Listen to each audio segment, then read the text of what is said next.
The heat in Silver Mesa, Arizona territory, was a living thing in the summer of 1889.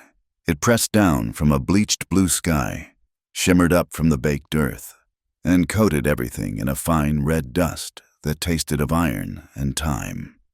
The town huddled at the foot of the Mogollon Mountains, a collection of sun-warped wood and adobe that looked as if it had grown from the desert floor.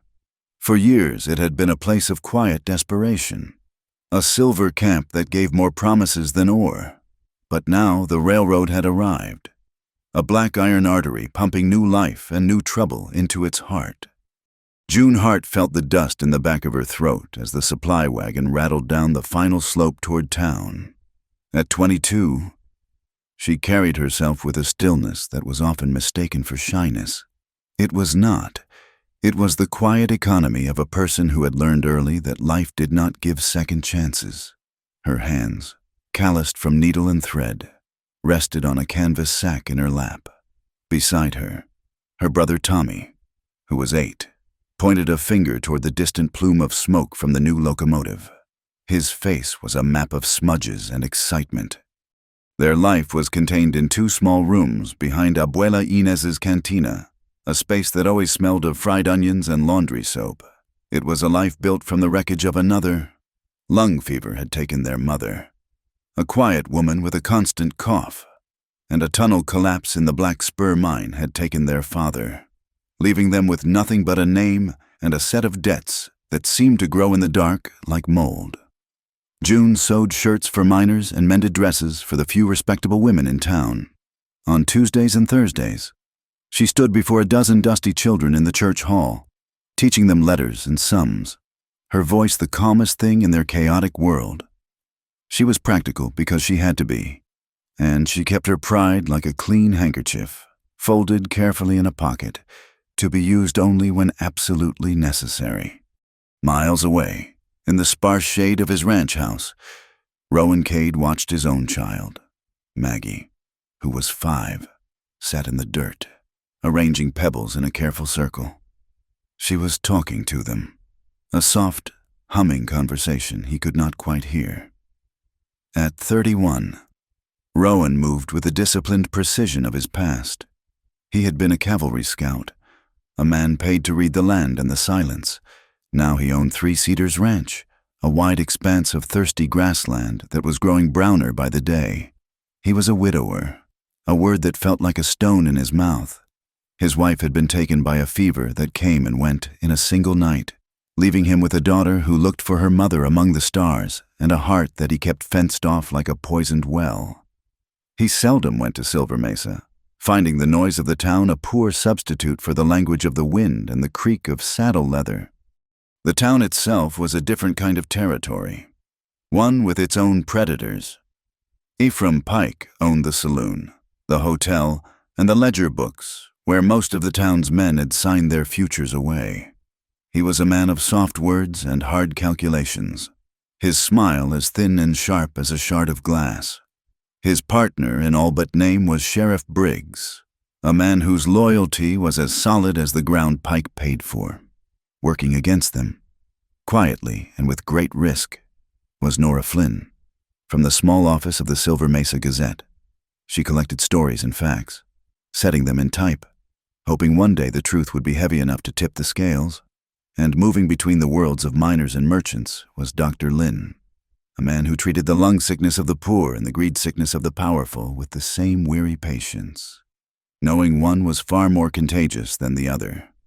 This year, the drought had a chokehold on them all. The calving season had been poor, and the cattle that survived were lean, their ribs showing like washboards. The miners, their wages cut, borrowed from Pike to feed their families, signing papers that gave him their homes, their claims, their very hope, as collateral. The railroad brought opportunity, but it was Pike who bought the land alongside the tracks, and the men who came on the trains were more often running from the law than seeking honest work. The wagon hit a deep rut, jostling its passengers. A man sitting opposite June, a pale accountant from the freight company, yelped as his satchel bounced from his lap. A small, leather-bound book slid from an outer pocket and fell silently into the straw at June's feet. He did not notice. He was too busy gathering his scattered papers, his face slick with sweat and anxiety. June hesitated for a moment, then bent and picked up the book. It was heavy for its size, the leather worn smooth with use. She held it out.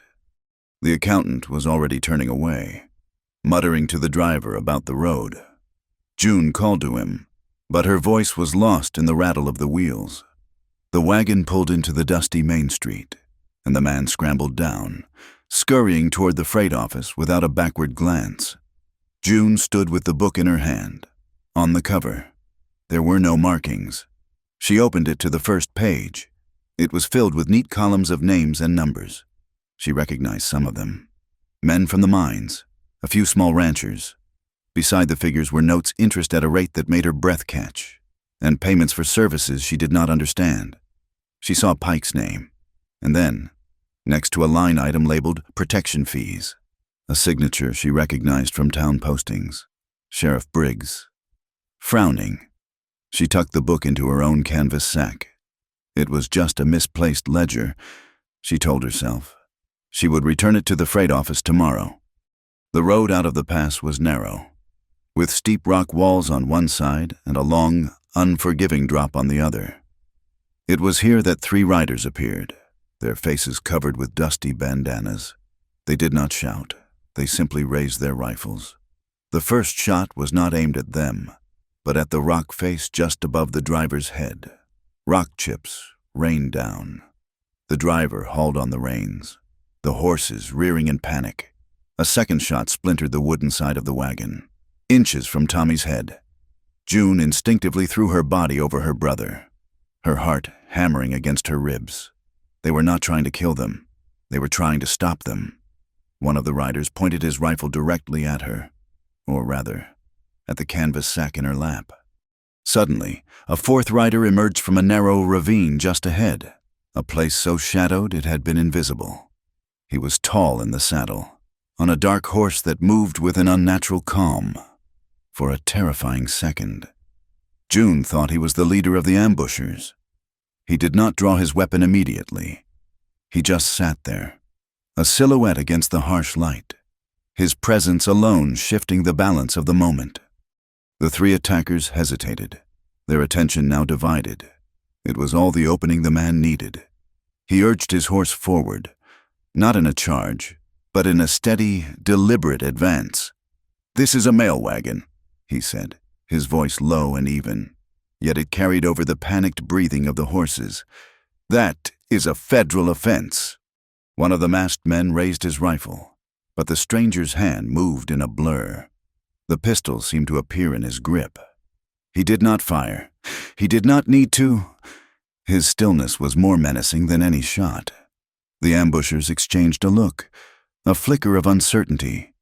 They had come for a bag held by a seamstress, not a confrontation with a man who looked like he was carved from the mountain itself. With a curse, their leader wheeled his horse around, and the 3 of them galloped back up the pass, vanishing as quickly as they had appeared. The wagon driver was shaking, his face the color of old parchment. June pushed herself up, her arms still wrapped around Tommy. The stranger dismounted and walked toward them. He was older than her, his face weathered by sun and wind, with lines around his eyes that spoke of things seen, not things read.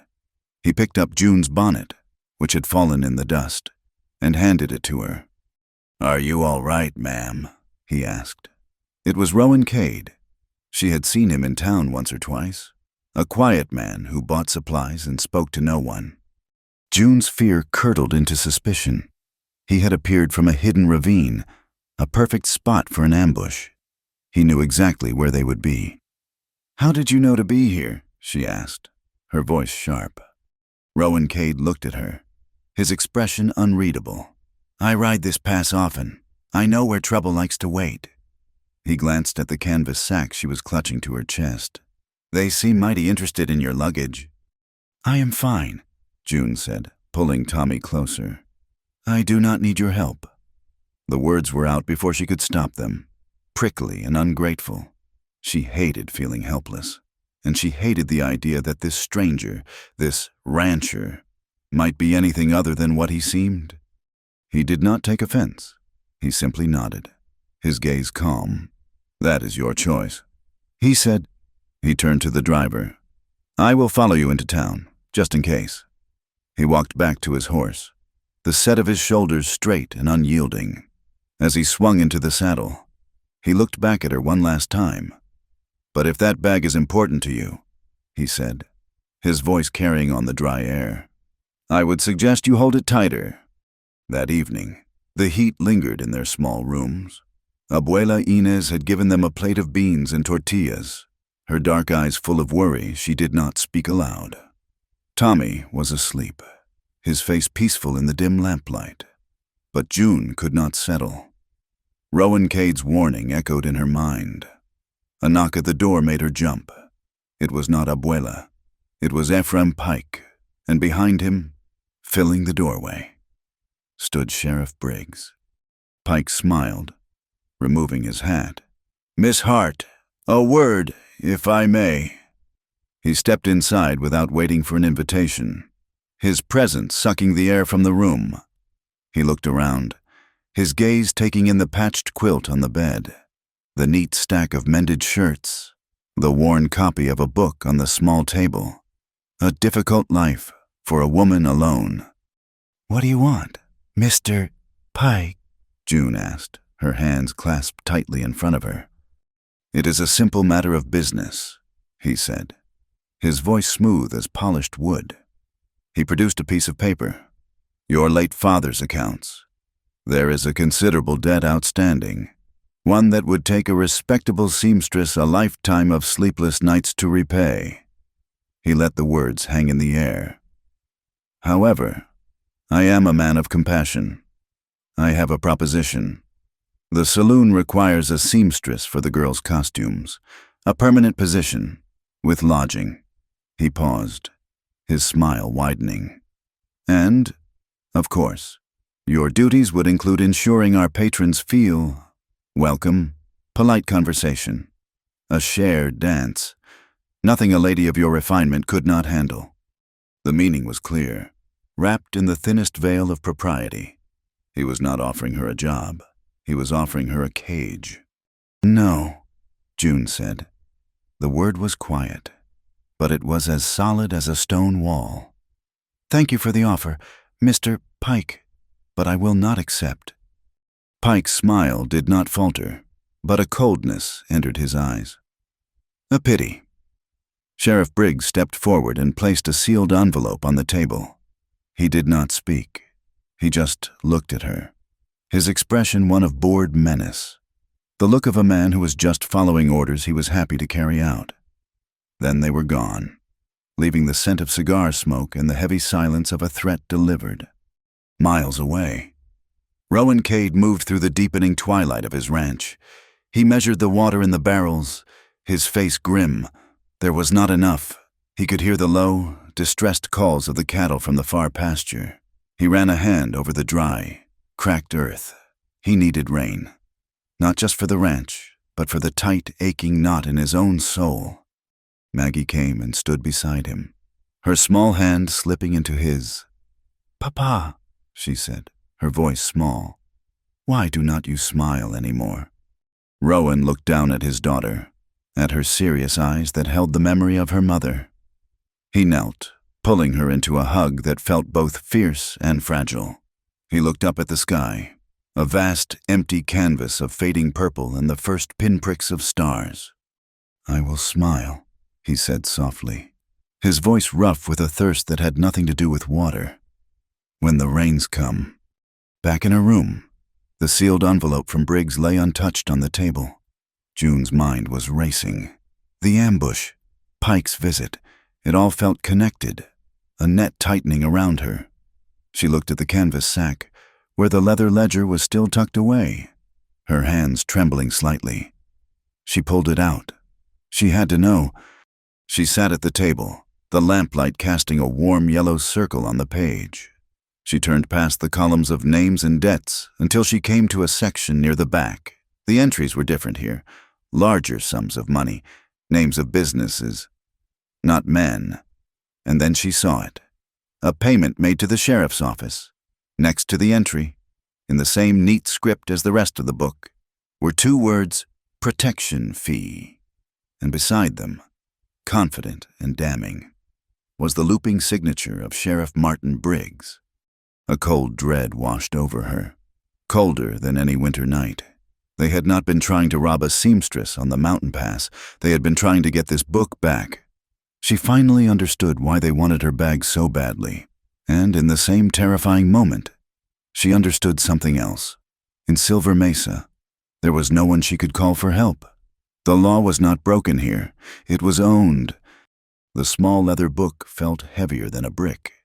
June Hart sat on the edge of her cot, the sounds of Silver Mesa filtering through the thin wall, a distant piano from Pike's saloon, the rattle of a late wagon. Her world, which had always been small and sharply defined, had suddenly blurred at the edges. Before, her goals had been as clear and hard as pebbles in her hand keep sewing. Keep teaching, keep Tommy fed, and chip away at the mountain of debt her father had left. That debt was Ephraim Pike's first weapon, and his visit had revealed the second. He had not just threatened her with poverty, he had threatened her with ownership, a different kind of collapse.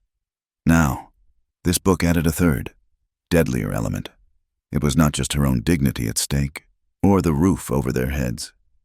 This book held the town's sickness. She looked at Tommy, asleep in his own small bed, one arm thrown over his head. Protecting him was the bedrock of her life. Everything she did, every stitch she sewed, was to keep the harshness of the world from touching him. But Pike's offer had shown her that poverty was a cage, and he held the key. Her deeper, unspoken yearning was for a place that was truly theirs, a life where she was not always calculating the cost of flour and thread, a home that could not be threatened by a smiling man in a brocade vest. This book, she realized with a cold prickle of fear, was either the key to that freedom or the lock on her cage. Miles away, under a sky vast and indifferent, Rowan Cade finished his rounds. The moon was bright enough to cast his shadow long and thin on the parched ground. He stopped at the last trough, running his hand along the dry wood. The windmill turned slowly, a mournful squeak, pulling up a trickle of water that was barely enough. His goal was simple. Hold on. Hold on to the ranch through the drought. Hold on to the fragile peace he was trying to build for Maggie. He thought of his wife, a memory that was no longer sharp with pain but dull, a constant, heavy ache. Her death had taught him that the world could take anything from you in a heartbeat. His response had been to build a wall around what was left. He lived by a strict, self-imposed code, the same discipline that had kept him alive as a scout. But it was a lonely code. He was trying to raise his daughter in a world of peace, but his own heart was a place of quiet, unresolved war. He had not truly opened it, not to Maggie, not to himself, since the night he had buried his wife. In town, the Golden Nugget Saloon was the brightest thing on the street. Inside, Ephraim Pike was the picture of civilization. He stood at his polished bar, a glass of whiskey, untouched. In his hand, he was speaking to Sheriff Briggs, his voice calm and reasonable. The problem, Martin, is not the law. The problem is water. Whoever controls Willow Draw controls the valley when the rains fail. Sheriff Briggs, a big man who seemed to fill his uniform with sour beer and resentment, grunted. The draw is common land, hard to just take. We do not take it, Pike said, polishing the rim of his glass with a cloth. We acquire it, legally. The miners who have claims bordering it owe me. The small ranchers with grazing rights are one dry month away from ruin. I am simply offering them a way out, a financial solution. His gaze was mild, but his meaning was absolute.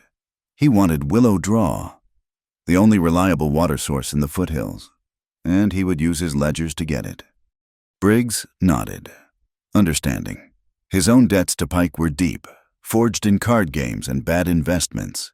He was Pike's man, and he would use the law, bending it until it broke. to get what Pike wanted. A man sitting alone at a back table drained his glass and stood up. He was lean and wired, with eyes that never seemed to blink. This was Harlan Quinn. He wore his pistol tied low, a choice that was both practical and a statement. He had ridden with Rowan Cade in the Army, and where Cade had been known for his tracking and his unnerving calm, Quinn had been known for his speed. He lived by a different creed. The only thing that mattered was who was left standing. He did not like Cade, had never liked his quiet certainty, his refusal to be baited. He worked for Pike now, his skills reduced to collecting debts and moving squatters. He nodded to Pike as he left. "Sheriff," he said, his voice a dry rasp. He did not spare Briggs another look. He was Pike's true weapon, and Briggs was just the legal excuse. The next morning, June carried a small bundle of mended shirts, the ledger wrapped inside. Hidden beneath the clean cotton, she delivered the shirts, then slipped into the small room behind the cantina.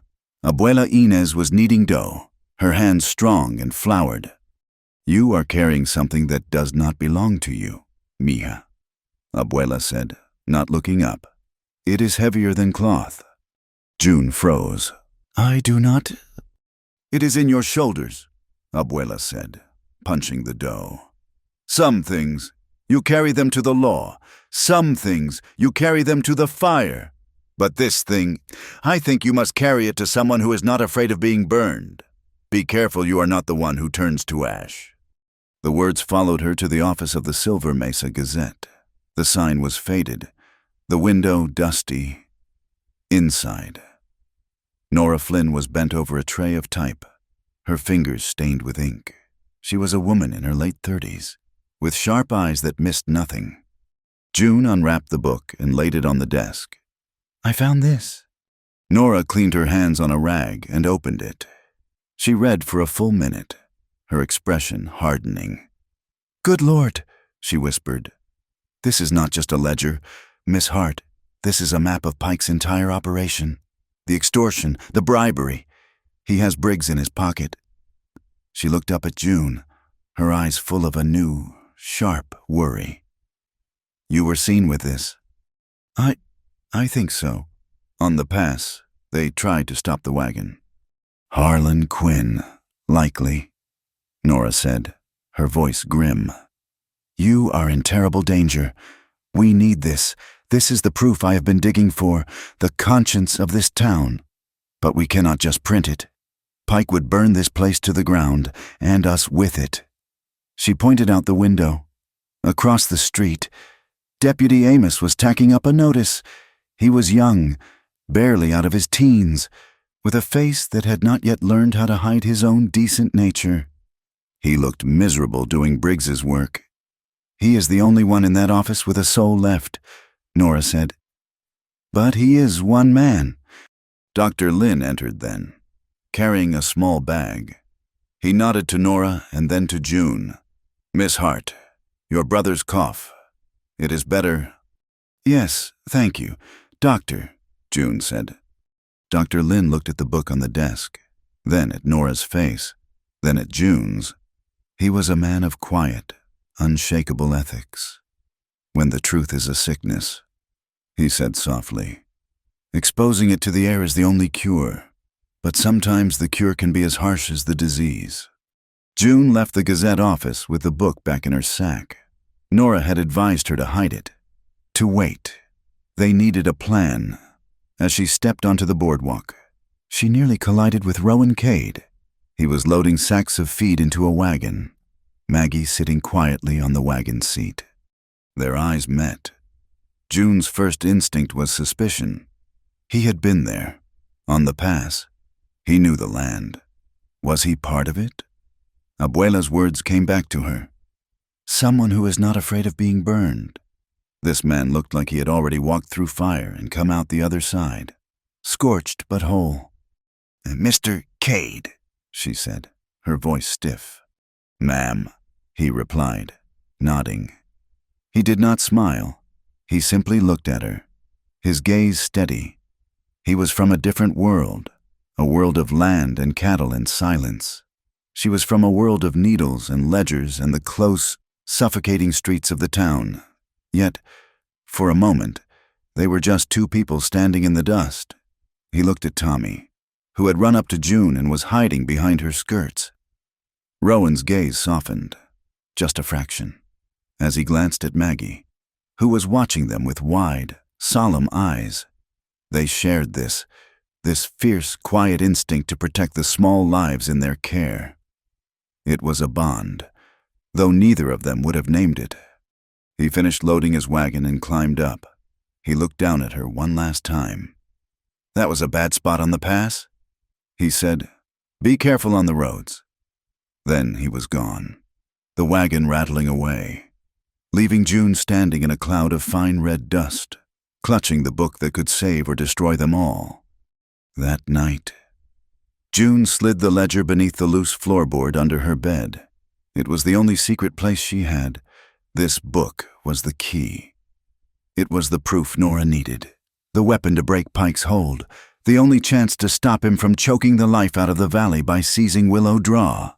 But it was also a fire. It was a target on her back, and on Tommy's. The story was no longer just hers. It was woven into the dry grass of Rowan Cade's ranch, into the ink of Nora's press, and into the thirsty land itself. The goal was clear: get the book to the light, keep Tommy safe, and do not die trying. And somewhere, in the quiet, terrified part of her heart, she hoped that in doing so, she might finally find a place to stand, a place to call home. The path there was through a man who smiled while he stole, a sheriff who wore a badge to protect him, and a high-buttoned world that had no place for a woman with a dangerous secret. And, she suspected, it would lead her right back to the one man she did not trust, the quiet rancher with the sad eyes who kept appearing when trouble was near. The whispers started the next day, as insidious and persistent as the dust that settled on every surface. Ephraim Pike did not need to raise his voice. He had other, quieter weapons. He would lean on the bar, speaking to a rancher about the poor price of beef, and mention in passing that the young seamstress, Miss Hart, was a woman with heavy debts. He would express his sympathies. Of course, a woman alone. So unfortunate. The implication hung in the air, thick and foul as cigar smoke. The women of the town heard it next. A comment dropped over a bolt of fabric, a look exchanged across the church aisle. The word was debt, but the meaning was loose. June felt the change like a drop in temperature. Mrs. Gable, who had ordered 3 new shirts for her husband, sent a boy to say she had changed her mind. 2 other customers who had promised work did not arrive. When she walked down the main street, conversations would quiet and eyes would follow her, filled with a mixture of pity and contempt. The chill was worst for Tommy. He came home from the schoolhouse with a tear in his shirt and a dark bruise blooming on his cheek. He would not say who did it, but he repeated the words they had used, his own voice small and confused. They had called his sister a name he did not understand. Something to do with the saloon and owing Mr. Pike. June held him, her own anger a hot, tight knot in her chest, and cleaned the cut on his lip. She knew then that the walls of her small world were no longer a sanctuary. They were the target. That evening, she went to Nora Flynn. The Gazette office was an island of methodical purpose in the growing chaos of her life. Nora listened, her face grim, her hands still. "He is poisoning the well. June, he wants you isolated. He wants you desperate. A desperate person makes mistakes, or gives in." "What can I do?" June asked, her voice barely a whisper. "The book is under my floor, but I feel as if I am sleeping on a keg of blasting powder." Nora paced the small room. "You cannot keep it here. He will have Briggs search your rooms on some pretext. He will find it." She stopped, looking out the window toward the distant, hazy outline of the mountains. "You need to put it somewhere no one would ever think to look, somewhere he cannot touch." "The church." Nora shook her head. "Pike sits on the church council. No, it needs to be somewhere outside his influence, somewhere unexpected." Her gaze sharpened. Three Cedars Ranch. June recoiled as if stung. Rowan Cade, I do not trust him. He was there on the pass. He knew the spot. And he helped you, Nora countered. Harlan Quinn works for Pike. If Cade was with them, why would he have interfered? Think June. Pike is trying to swallow this whole valley, starting with the water at Willow Draw. Cade's ranch borders that land. He has more reason to fight Pike than anyone. Nora put a hand on her arm. I know it is a risk, but leaving that book here is a bigger one. For you, and for Tommy. The next morning, with the ledger wrapped in oilcloth and hidden in a basket of mending, June hired a buggy and drove out of town. Tommy sat beside her, his excitement at leaving the dusty streets overriding his fear. The road to Three Cedars was long and rutted, climbing into the foothills where the air was thinner and the silence was deeper. The ranch itself was not large, just a sturdy house, a solid barn, and a web of corrals, all of it looking braced against the vast, empty landscape. Rowan Cade was splitting wood when she arrived, the rhythmic thud of the axe the only sound. He stopped when he saw her, leaning the axe against the chopping block.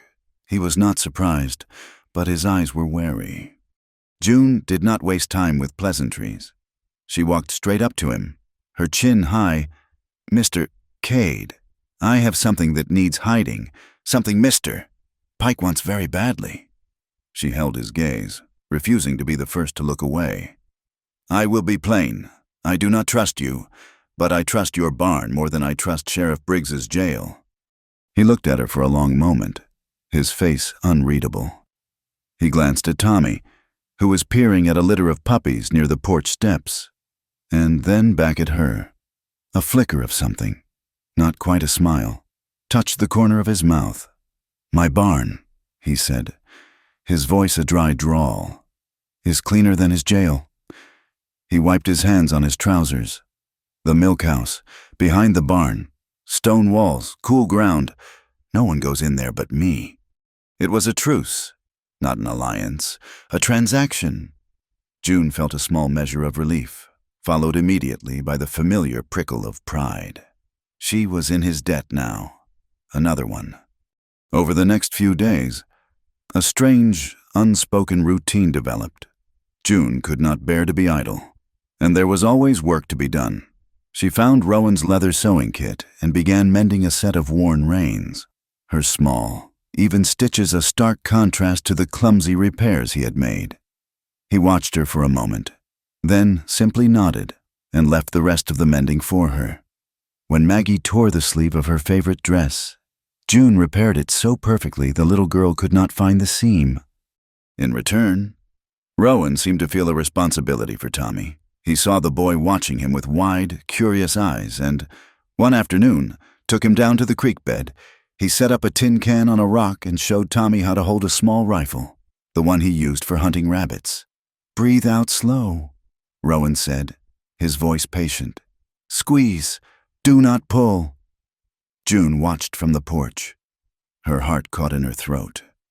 She hated guns, but she saw the careful way Rowan handled the weapon, the respect he showed for its power, and the way Tommy stood a little taller, his face serious with concentration. He was teaching her boy how to be safe, how to read the direction of the wind from the way the dry grass bent. The threat, however, had not gone away. It had followed them. One night, a deep blackness with no moon. June was woken by the frantic barking of Rowan's sheepdog. It was cut short by a sharp yelp of pain. A moment later, a rifle shot cracked through the silence, and the kitchen window behind her shattered, spraying glass across the floor. Rowan moved with a speed that was terrifying. He was out of his room, rifle in hand. Before the sound of the shot had faded, he did not yell. He simply moved into the darkness, a ghost in the night. June ran to the children's room, her body shielding the doorway as she listened, her heart pounding. There was another shot, farther away this time, and then a long, heavy silence. He returned 20 minutes later, his face set like stone. "He is gone," he said. He was looking at the wounded dog, a dark shape whimpering by the steps. He knelt, his hands gentle as he examined the wound. It was a deep graze along its flank. "Quinn," he said, more to himself than to her. He wanted us to know he could get this close. He stood and looked at the shattered window, then at her. "The war," he said, his voice low, "is as thin as fog. It is here now." That night, no one slept well. June lay awake, the reality of their situation settling in like a physical weight. She was no longer just a woman trying to pay her debts. She was a target, and she had made this quiet man and his children a target as well. She felt a surge of gratitude for his protection, but it was quickly followed by a cold wave of fear. She hated this feeling of reliance, this sense of being owned by circumstance, or worse, by a man's kindness. Every act of decency felt like another thread in a net she might never escape. Rowan did not sleep either. He sat on the porch, his rifle across his knees, watching the shadows. The sky was beginning to cloud over, a rare sight, but the clouds brought him no comfort. They reminded him of another night, another vigil, the night his wife had died. The doctor had been delayed by a storm, and he had been helpless, pacing and watching the sky, begging for a break in the weather that never came. He associated the promise of rain with the certainty of loss. Whenever the sky darkened, the old wound ached. Life on the ranch was stripped to its essentials. Water was the currency of survival. Every bucket was counted, drawn from a well that was growing dangerously low. Rowan had started digging a new one, but a week of back-breaking labor had yielded nothing but sweat and a pile of rock-hard caliche. Water was rationed for washing, for drinking, for the animals. The cattle were moved to the lowest pasture, where a small seep still offered a bit of damp earth. June saw the harsh reality of this land in Rowan's hands, which were cracked and calloused, the lines so deep they sometimes bled. It was a life of constant, grinding work, a world away from her own small, contained struggles. One afternoon, as June sat on the porch steps patching one of Tommy's shirts, Maggie came and sat beside her. The little girl was quiet for a long time, watching the needle move in and out of the fabric. Then, she reached out a small hand and touched June's hair. "Can I braid it?" she asked. June hesitated. She was not used to such simple, gentle contact, but she could not refuse the solemn request in the child's eyes. She nodded, and Maggie's small, clumsy fingers began to work, weaving the strands of her hair into a lopsided plait. "Do you like visiting our house all the time?" Maggie asked, her voice soft. The question caught June off guard. Her throat tightened. I do," she managed to say. "If someone invites me." Maggie leaned against her shoulder, a small, warm weight. "I'm inviting you," she said, as if it were the most obvious thing in the world. In that moment, the fear and suspicion that June had been holding so tightly seemed to loosen its grip, just a little. Back in Silver Mesa, a small act of rebellion was taking place. In the dead of night, Nora Flynn met Deputy Amos in the back of the print shop. The air was thick with the smell of ink and fear. Amos kept looking over his shoulder, his young face pale. "If Briggs finds out I took the ledger from the evidence locker, he will have my badge," he whispered. Nora did not look up from her work. She had a small, hand-operated press, and she was carefully setting pages from Pike's book, the pages detailing the bribes to federal officials. "To be copied. This is more important than his finding out. Amos," she said, her voice steady. "This is for the town." They worked for an hour, their movements quick and furtive. When they were done, they had a dozen clear copies. Nora sealed them in a thick oilcloth package. The next morning, she gave the package to the driver of the Prescott mail wagon, along with $2 silver. "This must get to the office of the United States Attorney," she said. There is no return address. It is of the utmost importance. It was a long shot, a single arrow fired into the dark, but it was a start. It was a small, defiant hope, sent out from a town choking on secrets, making its way across the dry and broken land. Ephraim Pike moved his pieces on the board, and he did so using the law. The first move came on a Tuesday, delivered by a reluctant-looking Deputy Amos. He rode out to 3 Cedars, the dust on his uniform making him look older than his years. He held 2 papers in his hand. The first was for Rowan, a summons to the county seat. The charge, written in Briggs's precise, looped script, was cattle rustling. A complaint had been filed by a rancher Rowan had never met, claiming 3 head of cattle had been seen bearing a newly branded 3 Cedars mark. It was a lie, transparent and ugly, but it carried the weight of a court order. The second paper was for June.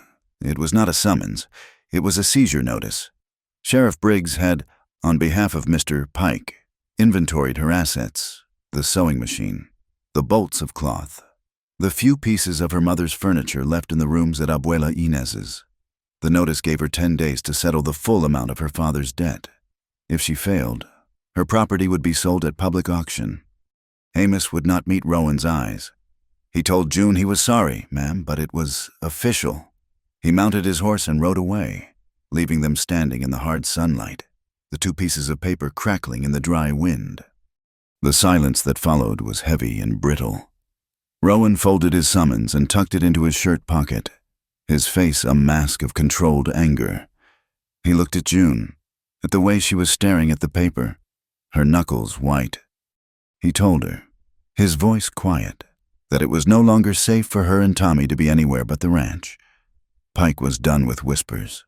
He was using his fists now. He said they would stay at 3 Cedars, where he could keep an eye on things. He meant it as a shield, but June heard the sound of a closing door. Her entire life had been a flight from men who offered protection in exchange for pieces of her. Pike had done it. The tailor in New Mexico had done it. Now Rowan, with his quiet strength and his steady gaze, was doing it too. The fear of obligation, a dread deeper than her fear of Pike, rose in her like bile. She turned on him, her voice sharp with a pain he did not understand. She would not, she told him, trade one set of shackles for another. She would not exchange the chains of debt for the chains of kindness. The words struck him.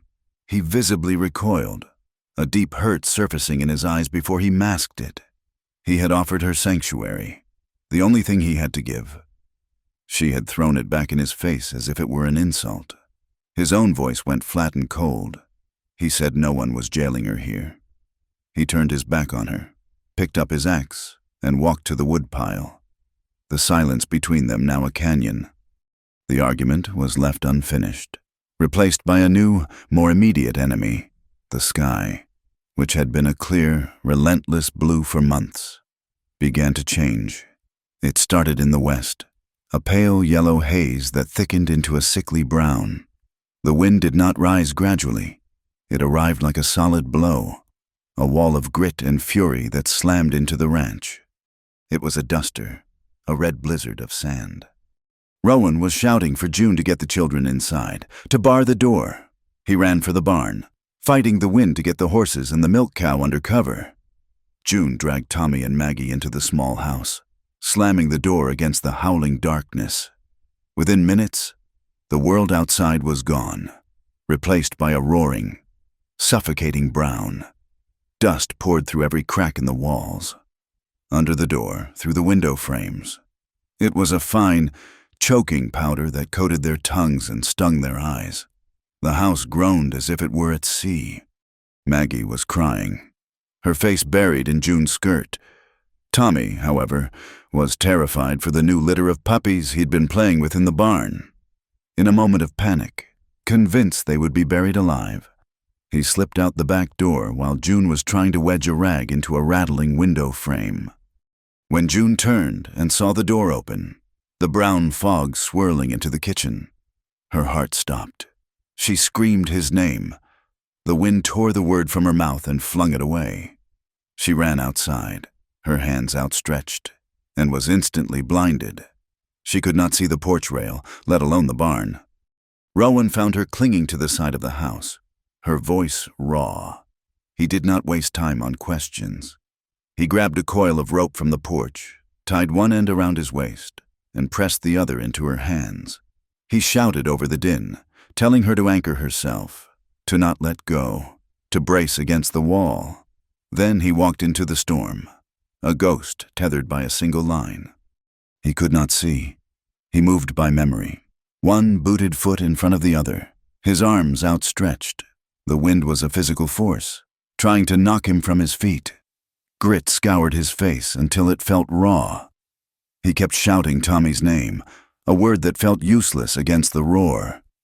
He aimed for the small creek bed, thinking the boy might have sought shelter. He found him huddled against a cut bank, curled into a tight ball, sobbing. Rowan seized him, pulling the boy against his chest and turning his own back to the wind. He wrapped his arms around Tommy, shielding him, and slowly, hand over hand, followed the rope back to the house. He stumbled onto the porch, a figure made of dust, and pushed Tommy into June's waiting arms. Rowan collapsed against the wall, his chest heaving, his face a mask of red dust and small, bleeding cuts from the flying sand. The storm raged for 2 hours and then stopped, as if a switch had been thrown. The silence was as stunning as the noise had been. The world was blanketed in a fine layer of red earth. The air was thick and still. There was no talk of the argument. There was only work. A section of the barn roof had been torn away. They worked together, a silent, tired team. Rowan climbed onto the roof to assess the damage. June hauled replacement shingles. Tommy, quiet and pale, handed up the nails, his small hands steady. They were a family, forged not by blood, but by the shared crisis. Later, Abuela Inez rode out, her face a web of worry, bringing a basket of cornbread. Dr. Lin followed, making his rounds. He checked the children's lungs for dust and then tended to Rowan. He carefully cleaned the grit from the cuts on Rowan's face, his gentle hands a contrast to the harshness of the land.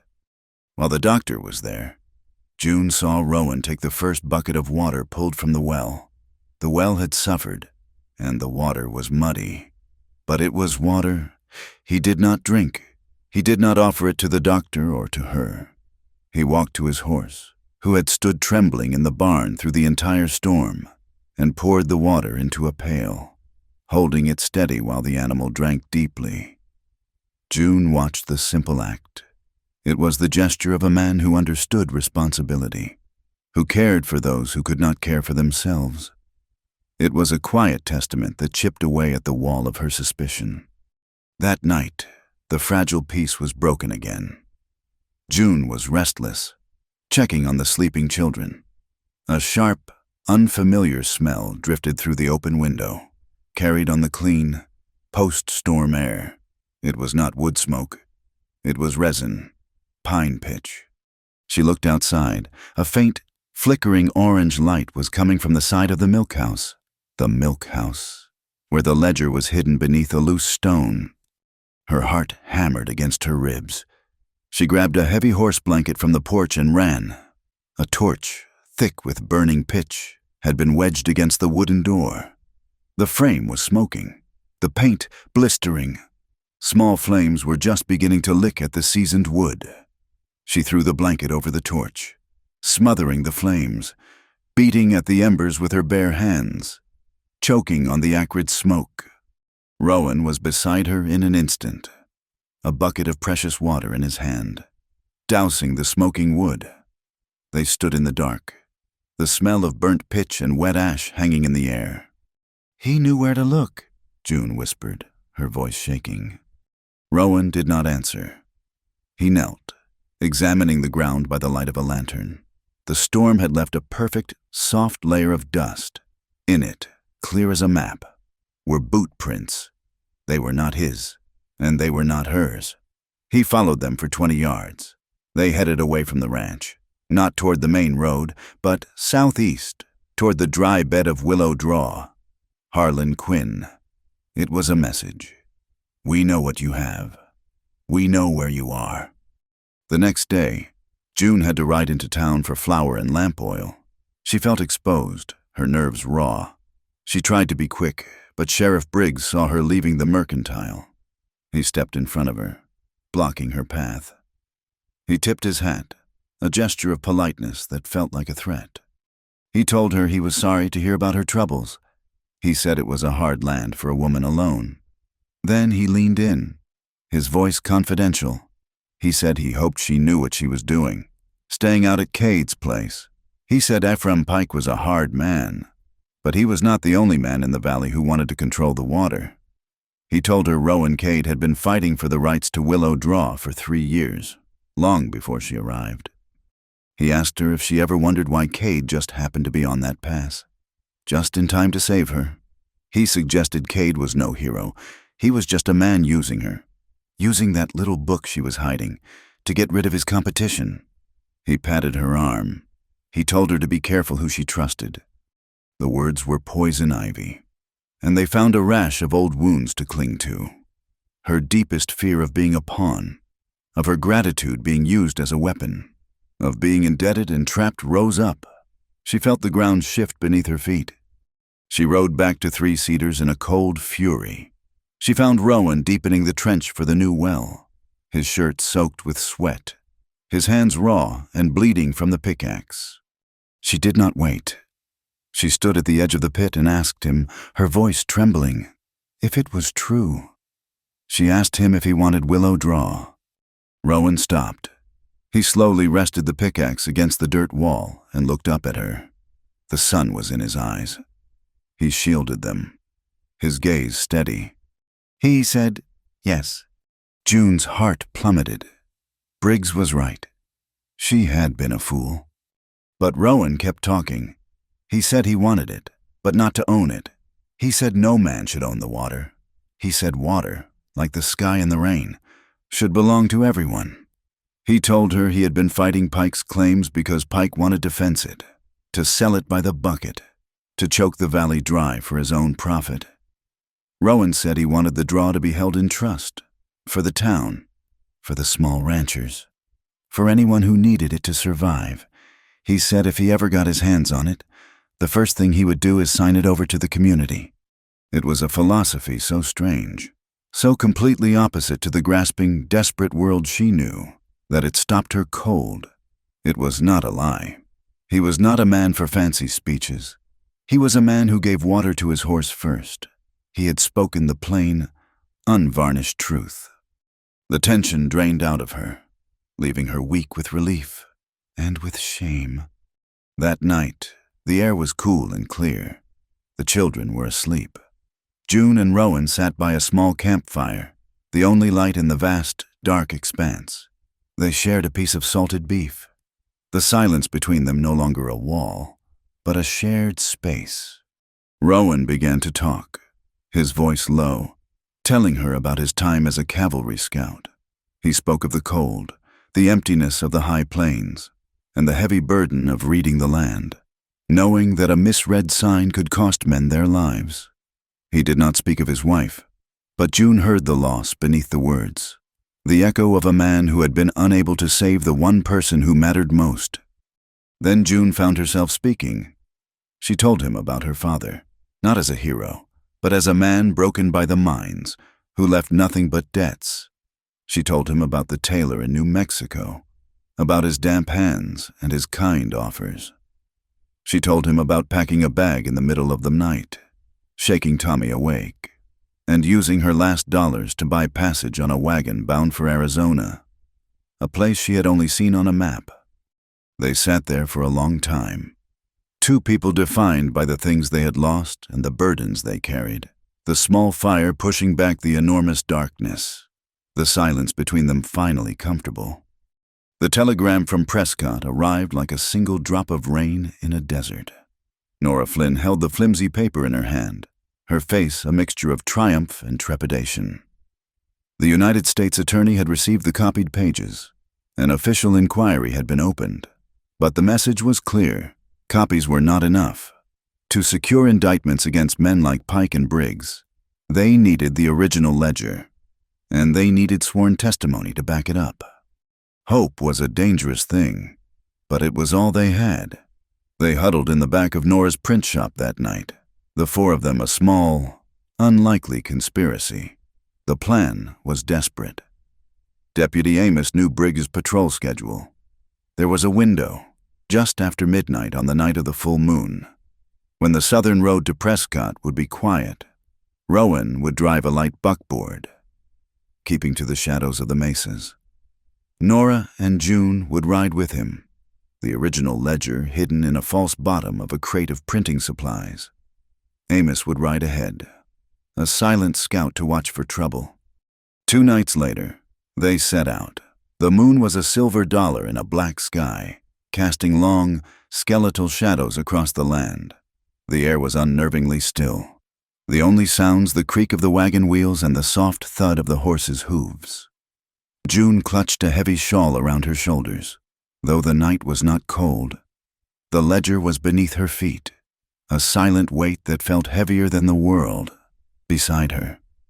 Rowan was a study in stillness, his hands light on the reins, his eyes constantly scanning the dark ridge lines. They made good time, moving at a steady trot. They were nearing Drybone Canyon, a narrow cut through a spine of black rock, when Amos appeared, riding back toward them, his face pale in the moonlight. "A lantern," he whispered, pulling his horse alongside the wagon. "Up ahead, where the canyon narrows, 1 man on foot." Rowan pulled the team to a halt in the deep shadow of a rock outcropping. "Quinn," he said, the name a flat, hard stone in the silence. It was not a question. "He is waiting for us." "We should turn back," Nora said, her voice tight. "No time," Rowan said. "He has seen us by now. He is just waiting for us to enter the trap." He looked at Amos. "Ride back. Get to the junction and be ready." He then turned to June and Nora. "When I tell you, you run. You take that book and you do not stop. Head for the creek bed to the east. Follow it down. I will keep him busy." Before June could protest, the night exploded. The first shot was not from the canyon ahead, but from the rocks above them. A second man, then a third. Harlan Quinn was not alone. The bullet ricocheted off the rock face near Rowan's head with a high, vicious whine. The horses screamed. Rearing in blind panic, the wagon lurched violently. Throwing Nora and June against the side, Rowan fought the reins, his voice a low, urgent command to the terrified animals, but they were beyond control. Another shot splintered the wagon seat where June had been sitting a moment before. "Go now," Rowan roared. He stood, wrapping the reins around the brake handle, and drew his pistol. He did not fire wildly. He took a steady aim at the single lantern in the canyon ahead, the one marking the center of the ambush. He fired once.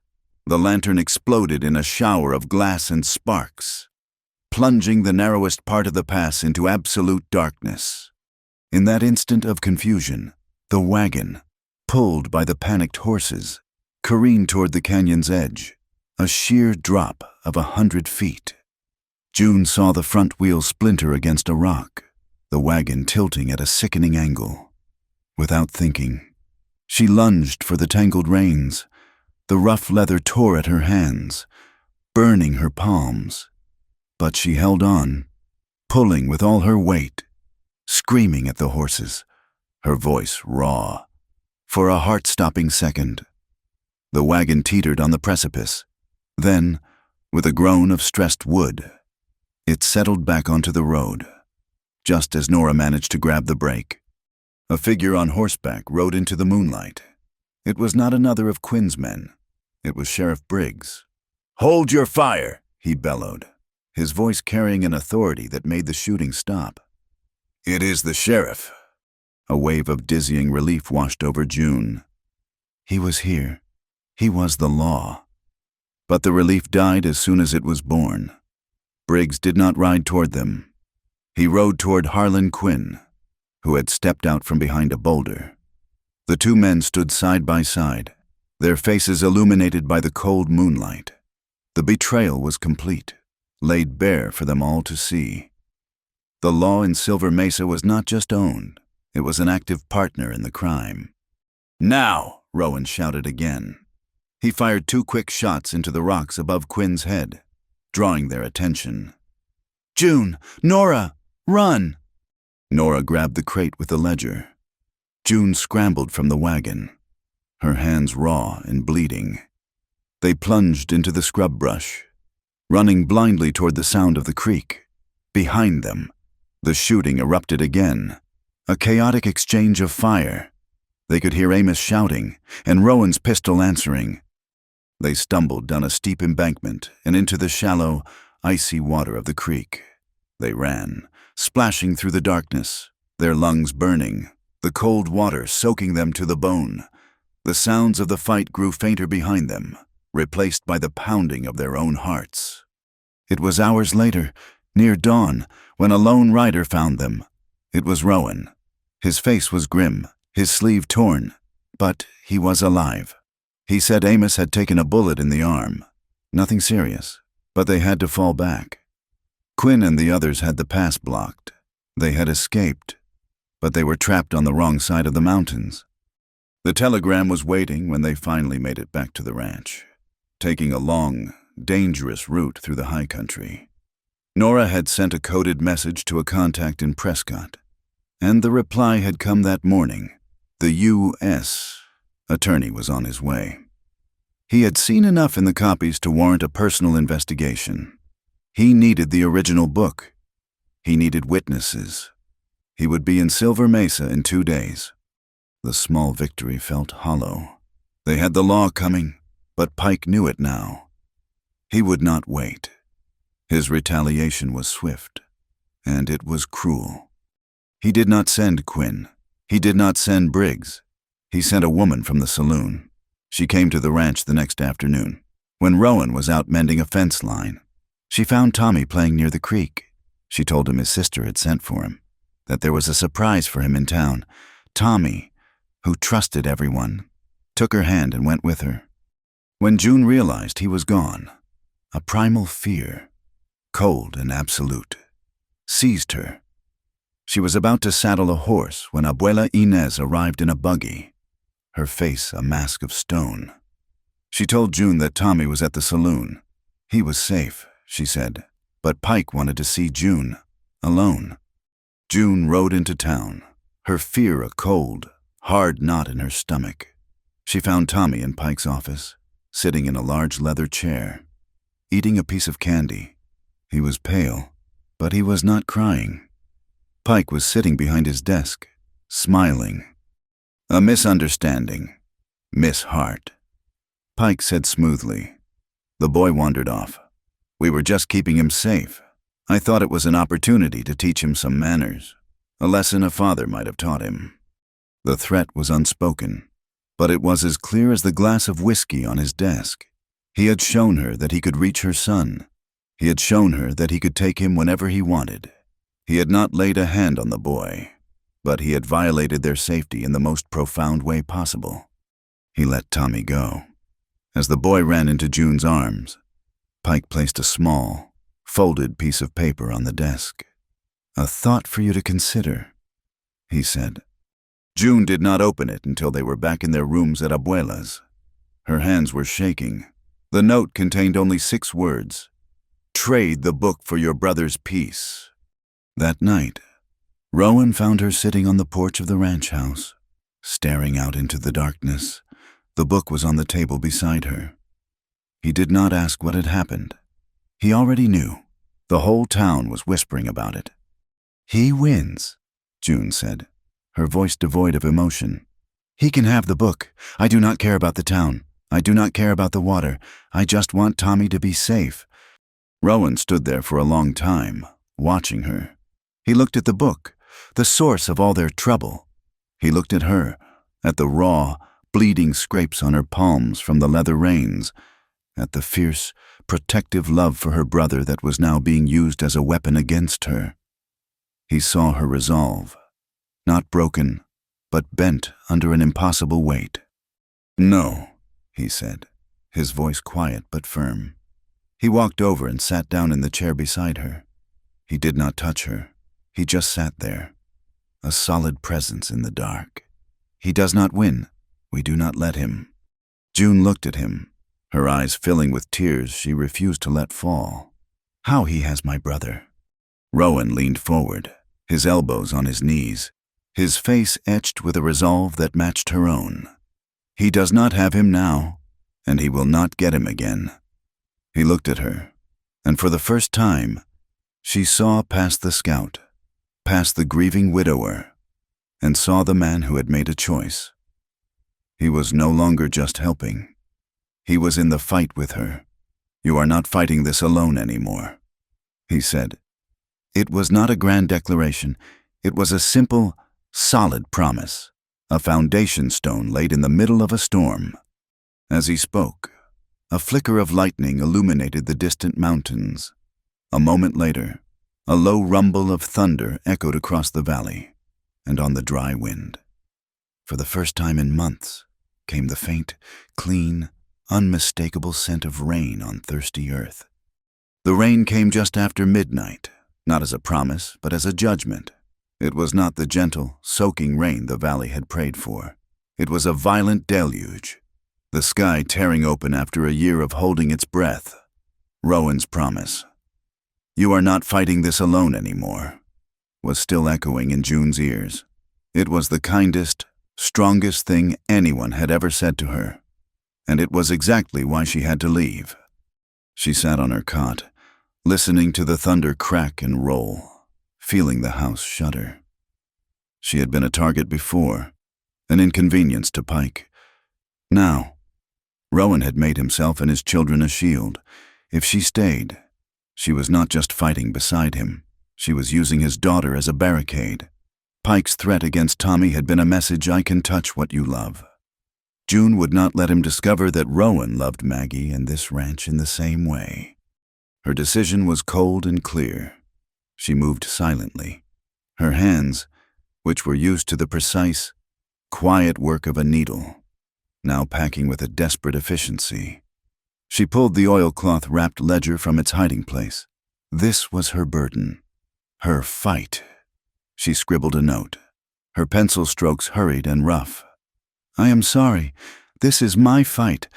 She left it on the pillow that still held the faint, warm scent of her hair. She slipped out of the house into the roaring chaos. The wind and rain hit her like a physical blow, stealing her breath. In the barn, she saddled a horse, her fingers fumbling with the cinch, her hands still raw and stinging from the ropes. She was a poor rider, but fear was a sharp spur. She did not know where she was going. She only knew she had to get away from the ranch, to draw Quinn and his shadows away from the children. She turned the horse toward the place that was the heart of the entire conflict, Willow Draw. The world was black, wet, and dissolving. The dry, cracked earth had no capacity to absorb the flood. The water was sheeting off the hills, turning every ditch and arroyo into a churning, muddy river. She could not see the path, relying only on the horse's instinct. When she reached the edge of the draw, she was met not by a trickle, but by a roar. The sound was terrifying, a deep, angry growl of moving water and stone. She dismounted, trying to lead the horse across what she remembered as a shallow, rocky crossing. The ground, slick with new mud, gave way. She felt a sickening lurch as the earth vanished beneath her boot. She slid, not falling, but tumbling down a steep, rocky cleft in the bank, straight into the main current. The cold was an absolute shock, a fist that punched the air from her lungs. The current seized her, a powerful, invisible hand dragging her under. She lost her grip on the horse's reins, but, by sheer, desperate instinct, held on to the oilcloth package. She was swept downstream, tossed and turned, her heavy, waterlogged skirts pulling her down. She fought her way to the surface, gasped a breath of stinging rain, and was pulled under again. Rowan had not been sleeping. The storm, which usually sent him into a spiral of memory and guilt, had instead made him alert.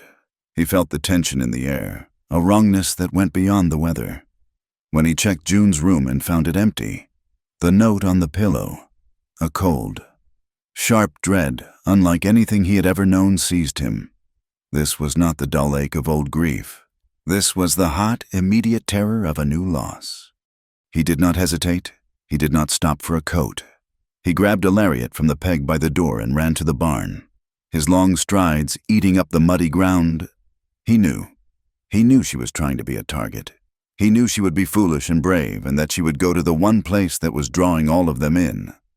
He rode his best horse, a big roan that knew the land as well as he did, pushing it hard into the teeth of the storm. He did not ride by sight. He rode by memory, by the feel of the land and the sound of the rising water. He shouted her name into the wind. The word ripped from his throat. He saw her. It was a miracle. A flicker of dark cloth snagged on the roots of a half-submerged juniper tree, trapped in the center of the raging draw. She was holding on, her head barely above the churning, muddy water. He could not ride to her. The banks were too steep, the water too fast. He dismounted, his movements economical and sure. He anchored his rope to the thick, too solid trunk of an ancient cedar tree, the one that marked the deep part of the draw. He tied the other end around his waist, checking the knot with a single, sharp pull.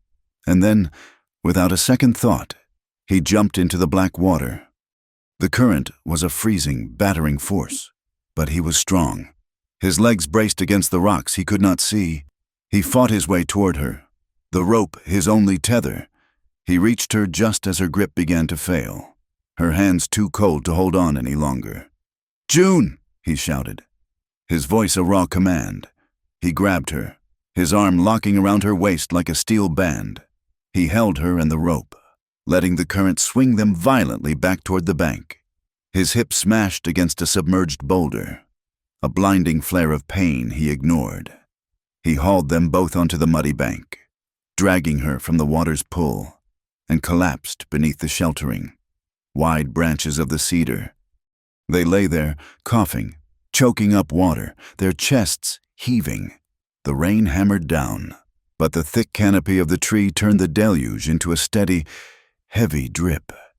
June was shaking uncontrollably, her body racked with a cold so deep it felt like it was in her bones. She was still, impossibly, clutching the oilcloth package to her chest. Rowan rolled onto his side, the pain in his hip a dull throb. He was breathing in ragged, broken gasps. He reached out and touched her face, his rough, calloused hand surprisingly gentle as he pushed the sodden hair from her eyes.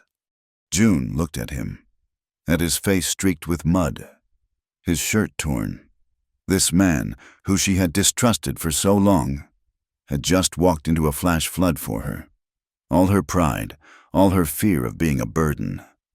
It all seemed ridiculous. A small, shaky smile touched her lips, a grimace of shock and something else, something new. Her voice was a raw, broken whisper. "Do you kiss all the women you save?" He went still. He looked at her brave, terrified eyes, at the mud on her cheek, at the absolute absurdity of her question. The grim, hard lines around his mouth softened. A slow, genuine smile spread across his face, a smile that finally, truly, reached his eyes. "Only you," he whispered, his voice rough with exhaustion. He leaned in. It was not a kiss of passion or of ownership. It was a kiss of affirmation, of shared breath in the middle of a storm. His lips were cold from the rain, but the press was firm and warm with the life inside him. It was short, achingly sincere, and it tasted of rainwater and the iron of the earth. He pulled back, but not far, resting his forehead against hers. He could feel the violent trembling of her body. "June," he said, his voice low and serious, all humor gone. She opened her eyes. They were wide and dark in the gloom. "Listen to me." He had to be sure she understood. "When you want to stop, you say so, At any time, in anything. He touched her cheek, his thumb brushing away a streak of mud. Here, only you choose. This was the one thing she had never been offered. Not protection, not kindness, but choice. It was the key that unlocked the final, stubborn bolt on her heart. The tears she had refused to shed, for her father's debts, for Pike's threats, for the terror of losing Tommy, for the bone-deep cold of the river. They finally came. She did not sob, just quiet. Hot tears that mixed with the rain on her face. She nodded. A small, jerky movement. Then she turned her head and rested her forehead against the rough, wet wool of his shoulder. He was solid. He was an anchor. They sat there for a long time, the storm roaring around them, a small island of stillness in the chaos. "I was late," Rowan said, his voice so low she almost missed it. She lifted her head, her watery gaze questioning. "The night my wife died," he said, his eyes fixed on the black, moving water. "There was a storm, like this one. A young private from the fort. His horse went lame. I found him, took him back to the barracks. By the time I got home, I was half an hour too late. The doctor was already there. She was gone." He swallowed, the memory, a physical thing in his throat. "Every time the sky darkens, I remember being too late. I remember that half an hour." June looked at him, and she understood. She understood the weight of a guilt that made no sense but could crush a person. "I know," she whispered. Her voice was stronger. "The tailor, in New Mexico, after my father died." She took a shaky breath, the cold air burning her lungs. "He was kind. He gave me work. He gave me credit at the store. And then one night, he told me it was time to repay him, his hands." She stopped, the memory making her feel as cold as the river. "I ran. I took Tommy and I ran. And I felt guilty. I felt like I had stolen from him. For so long, I felt like his kindness was just another debt I had failed to pay." She looked at Rowan, her eyes clear. "I was so afraid of you. I was afraid your kindness was just another ledger." He shook his head, his own gaze holding a deep, shared pain. "We are not a debt, June." A sharp sound, the snap of a twig, made them both freeze. Rowan was on his feet in an instant, pulling June behind his body, his hand instinctively going for a pistol that was not there. "Papa!" a small, trembling voice called out. From the bushes, Tommy and Maggie emerged, hand in hand, both of them soaked to the skin, their eyes wide as saucers. Behind them, holding a lantern aloft, was Abuela Inez, her face a mask of thunderous fury and profound relief. "We followed you," Tommy announced, half proud, half terrified. "We saw you leave." Maggie just stared at her father, who was covered in mud from head to toe, and then at June, who looked like a half-drowned river spirit. The little girl put her small, wet hands on her hips, a perfect miniature imitation of Abuela. "Papa," she said, her voice full of exasperation. "I thought you were going to marry the water." The tension snapped. The sheer, ridiculous, terrifying reality of the night broke over them. Rowan let out a sharp, sudden bark of laughter, a sound so unexpected it startled even him. June felt a bubble of exhausted hysteria rise in her chest, and she started to laugh too, a gasping, watery sound that hurt her bruised ribs. "Madre de Dios!" Abuela muttered, marching forward and unfurling a dry oilcloth roll to reveal blankets. "All of you, completely mad. Get back to the house, now!" The ranch kitchen was the warmest, brightest place in the world. Abuela Inez wrapped June and Rowan in dry blankets, scolding them in a steady, comforting stream of Spanish and English. She made a large, steaming pot of hot, dark chocolate, thick with cinnamon. Dr. Lin was there, having been fetched by Abuela before she followed the children. He examined Rowan's hip, declaring it a severe bruise. and then gently tended to June's hands. He tisked at the raw, bleeding rope burns, cleaning them with a gentleness that made her eyes water. He pronounced her ankle sprained, not broken, and bound it tightly with clean bandages. June sat by the fire, a warm mug cradled in her bandaged hands, and just watched. Maggie, in a dry nightgown, had fallen asleep in Rowan's lap. Tommy, wrapped in his own blanket, was telling Abuela a version of the night's events that involved a river monster and his own heroic charge. Dr. Lynn and Rowan were talking in low, serious voices by the window. It was so normal. It was a home. She lingered by the hearth, absorbing the warmth, the quiet conversations, the simple, solid presence of people who were not asking her for anything. Much later, when the house was finally quiet and the storm had settled into a steady, life-giving rain, June stood on the porch. The air smelled of wet earth and creosote, a clean, sharp scent of survival. Rowan came to stand beside her. They did not speak for a long time, just listened to the sound of the thirsty land drinking its fill. He finally turned to her in the darkness. "As long as I am breathing," he said, his voice a low rumble, "I will not let anyone put a price on your life. Not Pike, not anyone. You are not for sale." June did not answer with words. She did not have them. Instead, she reached out. For the first time, she initiated the contact. She laid her bandaged hand on his forearm. It was a small, light touch, but it was enough. It was an answer. It was a promise returned. The morning after the storm was a gift. The world had been washed clean, and the air, stripped of its dust, smelled of wet sage and pine. For the first time in a year, the earth felt soft underfoot. A fragile peace settled over Three Cedars, a sense of having weathered the worst and survived. It was a lie, and the truth arrived 2 days later on a tired horse, wearing the badge of the Silver Mesa Sheriff's Office. Sheriff Briggs did not delegate the task. He came himself, a clear signal that this was personal. He did not come to the ranch but waited for June in town, catching her as she left the mercantile with a small sack of flour. He was holding a warrant.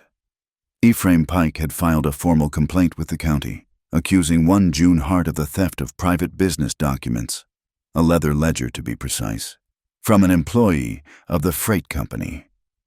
The warrant, signed by Briggs and stamped with the county seal, authorized her immediate arrest and the search of her known residences. "I'm sorry, Miss Hart," Briggs said, his voice thick with a satisfaction he did not bother to hide. "The law is the law." Before he could lay a hand on her, Nora Flynn stepped out from the doorway of the Gazette. Her sleeves were rolled up, her fingers stained with ink. "You will not be taking her, Sheriff," she said, her voice quiet but carrying the unyielding weight of conviction. "Not today." Briggs sneered. "And who is going to stop me, you, with your little newspaper?" The newspaper was his answer. The next morning, the Silver Mesa Gazette hit the street, and it was a single sheet of paper, front and back, with a headline that burned like a brand: "Who owns the water of Silver Mesa?" Nora did not print accusations. She printed facts. She printed the sworn testimony of a miner whose claim had been flooded, forcing him to sell to Pike for pennies. She printed the story of a rancher whose cattle had been barred from Willow Draw by armed men in Pike's employ. She printed a simple, clear map showing the lands Pike had acquired, a tightening noose around the valley's only reliable water source. She did not mention the ledger. She did not need to. She had reframed the entire fight. It was no longer about a seamstress and a stolen book. It was about the town's survival. The effect was immediate. People gathered on the boardwalks, reading the paper aloud, their voices a low, angry murmur. For the first time, the whispers were not against June. They were against Pike. Men who had been silent for years, trapped in Pike's ledgers, began to talk. The fear was still there, but now it was mixed with a shared, simmering anger. The first crack in Pike's wall of authority came from inside the sheriff's office. Briggs, enraged by the newspaper, ordered Deputy Amos to ride out to Three Cedars and bring June Hart back in irons. Amos stood in the middle of the office, the arrest warrant in his hand. He looked at the paper, then at Briggs's furious, red face. He looked out the window at the small clusters of men talking, the Gazette held in their hands. He had been born in this valley. He had watched Pike's shadow grow his entire life. "No, sir," Amos said, his voice quiet but steady. Briggs's head snapped around. "What did you say, boy?" "I said no," Amos repeated. He unpinned the tin star from his shirt. He laid it carefully on the desk, next to the warrant. "I will not do it. I will not be a part of this." He turned and walked out of the office, leaving the badge, the warrant, and his career lying on the dusty desk. He walked across the street, not to the saloon, but to Dr. Lynn's small clinic. He found the doctor and Nora there, talking with two miners who had agreed to testify. Amos told them he was not a deputy anymore, but he still knew how to use a gun, and he would stand with them to protect the witnesses. The fight had drawn its lines. Nature, however, paid no attention to human conflict. That afternoon, the sky, which had been a brilliant, clear blue, began to darken with a different kind of threat. The storm had passed, but it had left the high country dangerously wet. A bolt of lightning, a stray remnant of the storm's power, struck a tall, dead pine on the ridge overlooking the ranch. For a moment, there was nothing. Then, a thin curl of white smoke rose into the air, followed by a sudden, angry bloom of orange flame. The wind, which had been calm, shifted. It began to blow from the north, a hot, dry wind that fanned the small fire into a hungry blaze. Rowan saw it from the well he was digging. He did not shout. He did not panic. A different kind of command took over. The muscle memory of a man who had fought fires on the open plains. "June Abuela," he yelled, his voice cutting through the sudden stillness. "The fire is on the ridge. It is moving this way." What followed was a controlled, desperate chaos. Rowan rode out, not toward the fire, but ahead of it, his mind mapping the terrain, looking for a place to make a stand. He gathered the few ranch hands from the neighboring spreads, their old rivalries forgotten in the face of the common enemy. They began the back-breaking work of clearing a firebreak, a wide, raw scar of earth scraped clean of fuel. At the ranch, June and Abuela took charge of the second front. They filled every bucket, every barrel, every trough with the water. They organized the children, giving them tasks that were both useful and kept them close. Maggie, her face smudged with soot, sat on the porch with her favorite doll, her small hands carefully rolling strips of cloth for bandages. Tommy, his earlier fear replaced by a boy's grim determination, helped coil the water hoses, his movements a small, perfect echo of Rowan's. The fire was a living thing, a roaring monster that devoured the dry pine and scrub. Its sound a constant, deafening growl. The sky turned a dark, hellish orange, and burning embers, carried on the shifting wind, rained down around them. The cattle, their eyes wide with terror, stampeded in their corral, their panicked bellows adding to the din. Rowan and his small crew worked with a grim, silent efficiency. They fought fire with fire, setting a controlled backburn along their cleared line. A smaller, disciplined flame sent out to consume the fuel before the main blaze could reach it. It was a dangerous, desperate gamble, a battle of will against a force of nature. In the middle of this chaos, a different kind of predator saw his chance. Harlan Quinn had been watching the ranch from the rocks above, waiting for an opportunity. The fire was a perfect distraction. While every eye was on the roaring flames, he slipped down the backside of the ridge, a shadow moving through the smoke. He was not interested in the fire. He was interested in the small, stone milk house, the place he had failed to burn 2 nights before. June was on her way back from the well, her arms aching from the weight of 2 heavy water buckets. When she saw him, he was a silhouette against the orange glow of the fire, jimmying the lock on the milk house door. Her first instinct was to scream for Rowan, but Rowan was a mile away, on the fire line, his back to the ranch. There was no one else. She set the buckets down, her heart a cold, hard hammer in her chest. She looked around, her eyes darting through the smoke-filled yard. There was a pitchfork leaning against the barn wall, and on the porch rail, a kerosene lantern, its wick trimmed and its belly full, ready for the night. She grabbed them both. Quinn forced the door open and slipped inside. June followed, her movements silent, her bare feet making no sound on the dusty ground. The small, windowless room was dark, the only light the faint, hellish glow from the open doorway.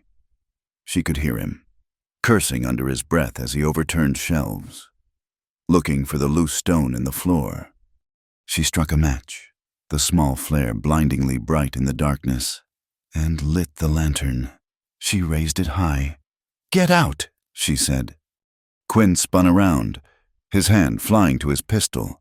He stopped when he saw her.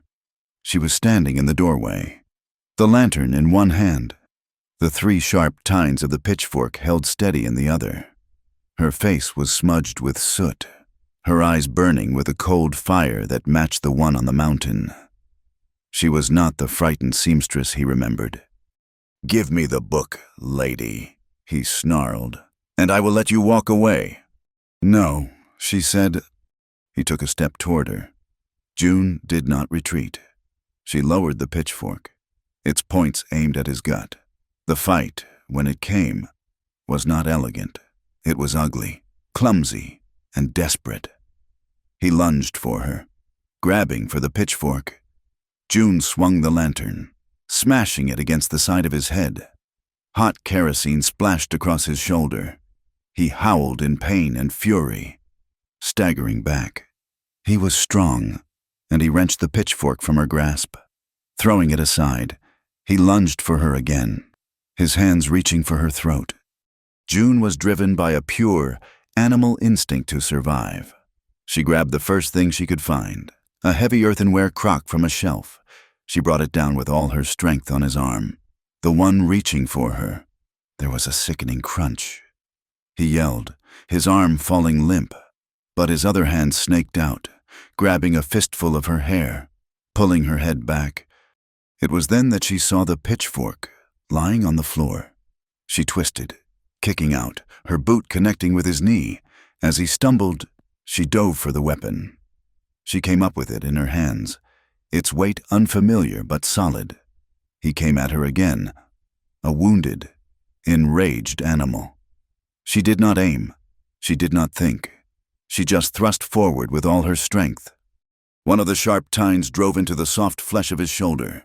He screamed, a high, thin sound of pure agony, and staggered back, his hand clutching the wound. Blood, dark in the dim light, welled between his fingers.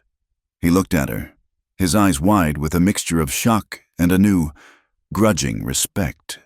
He backed out of the doorway, turned, and fled into the smoke.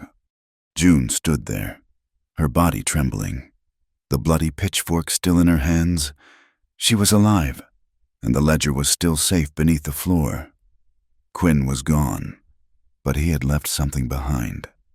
Lying in the dust near the doorway was his bandana, the one he had used to tie back his hair. It must have been torn off in the struggle.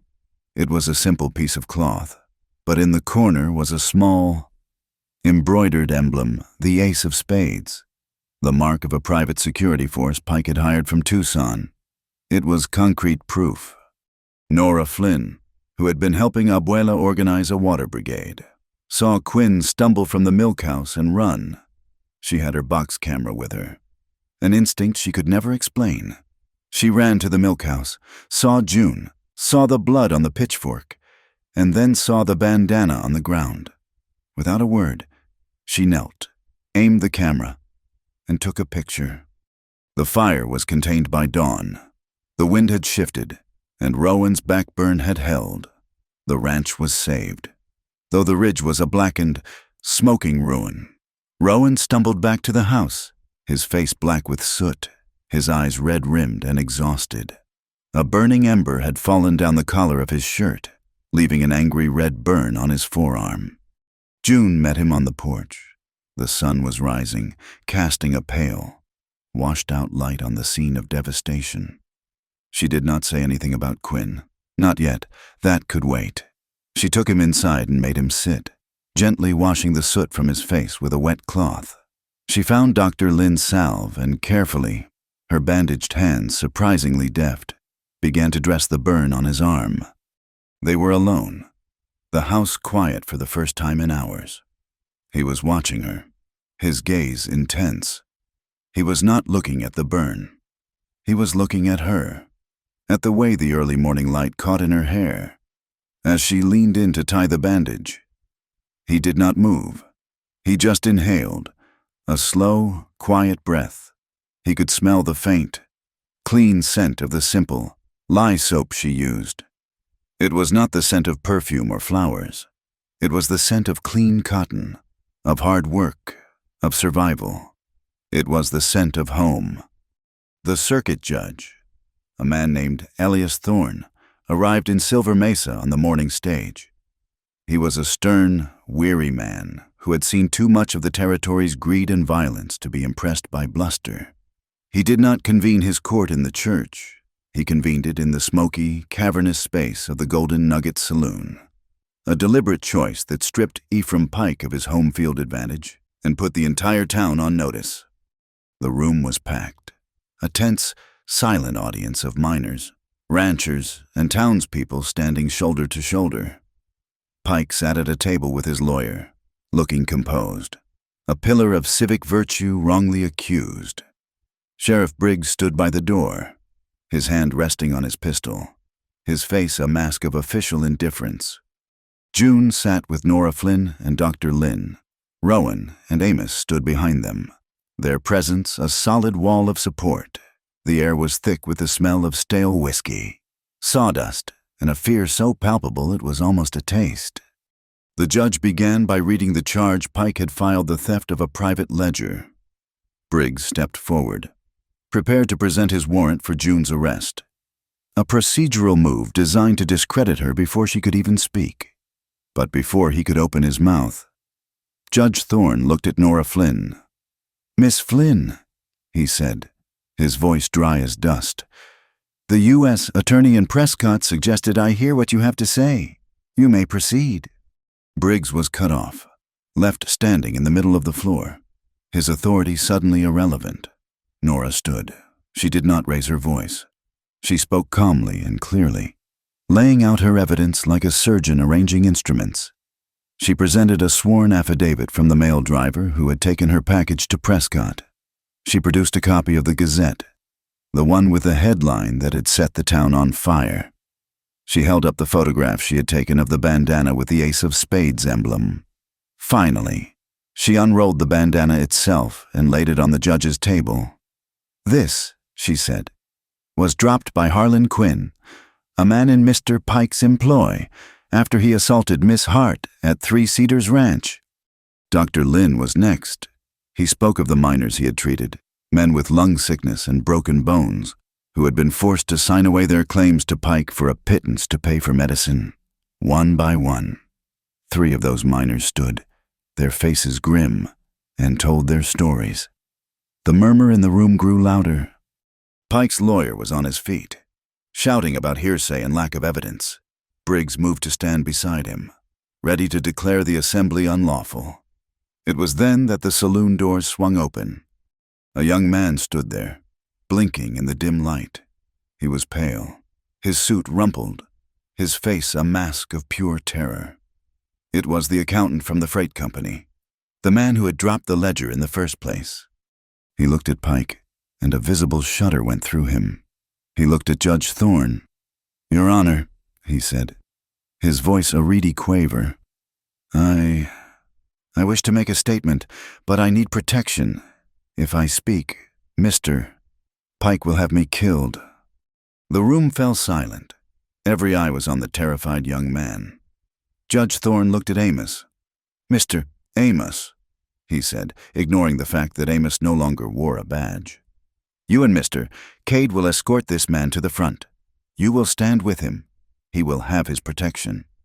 The accountant, flanked by Rowan and Amos, walked to the judge's table. He was shaking, but he did not stop. He confessed everything. He told them how Pike had systematically used loans to seize property. He described how Pike had paid Briggs to look the other way, to enforce illegal claims, to intimidate honest men.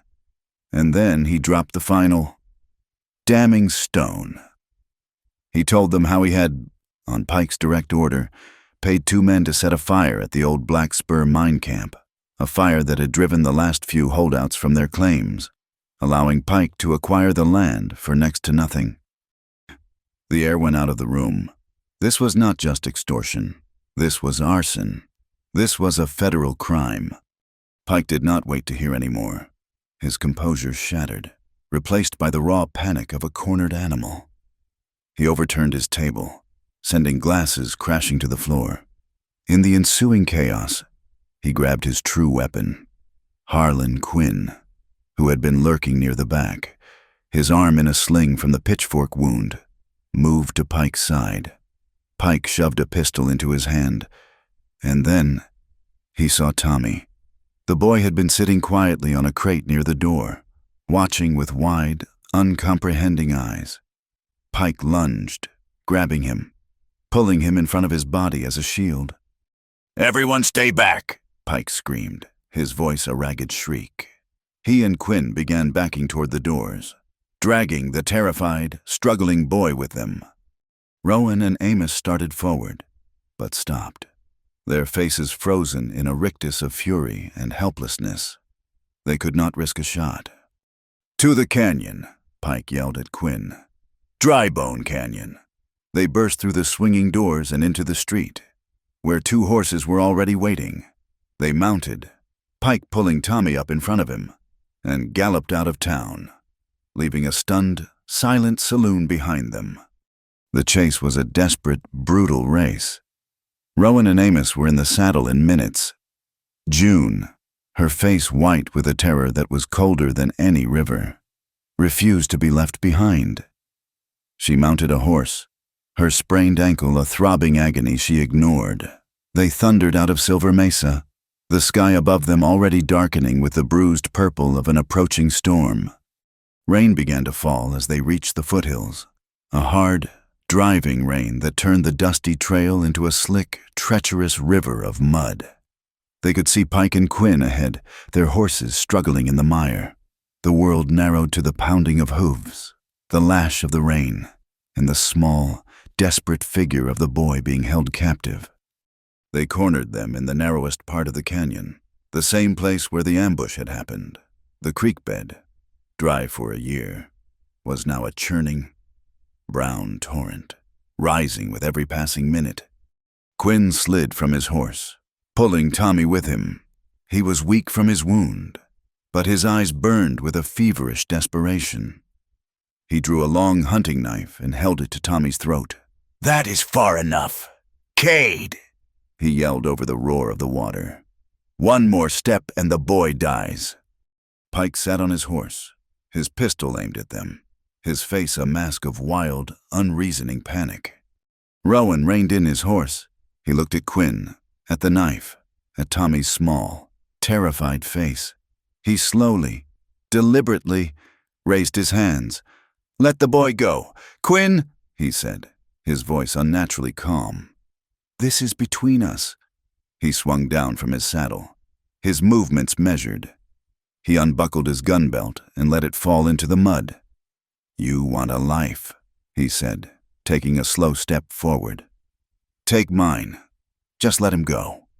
June watched, her heart frozen.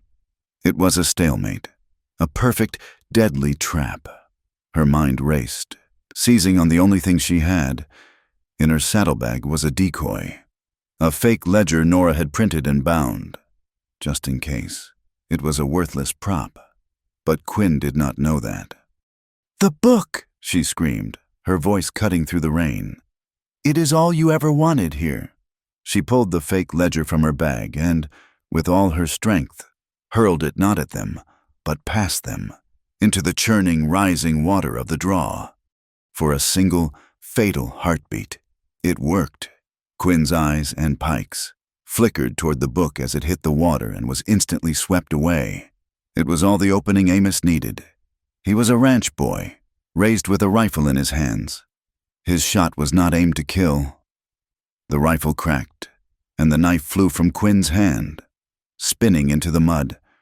Pike panicked. He fired his pistol wildly, a blind, reflexive shot of pure terror. The bullet did not hit anyone. It slammed into the rain-soaked rock face above them. The impact, combined with the vibrations of the storm, was enough. A section of the cliff, loosened by the deluge, gave way.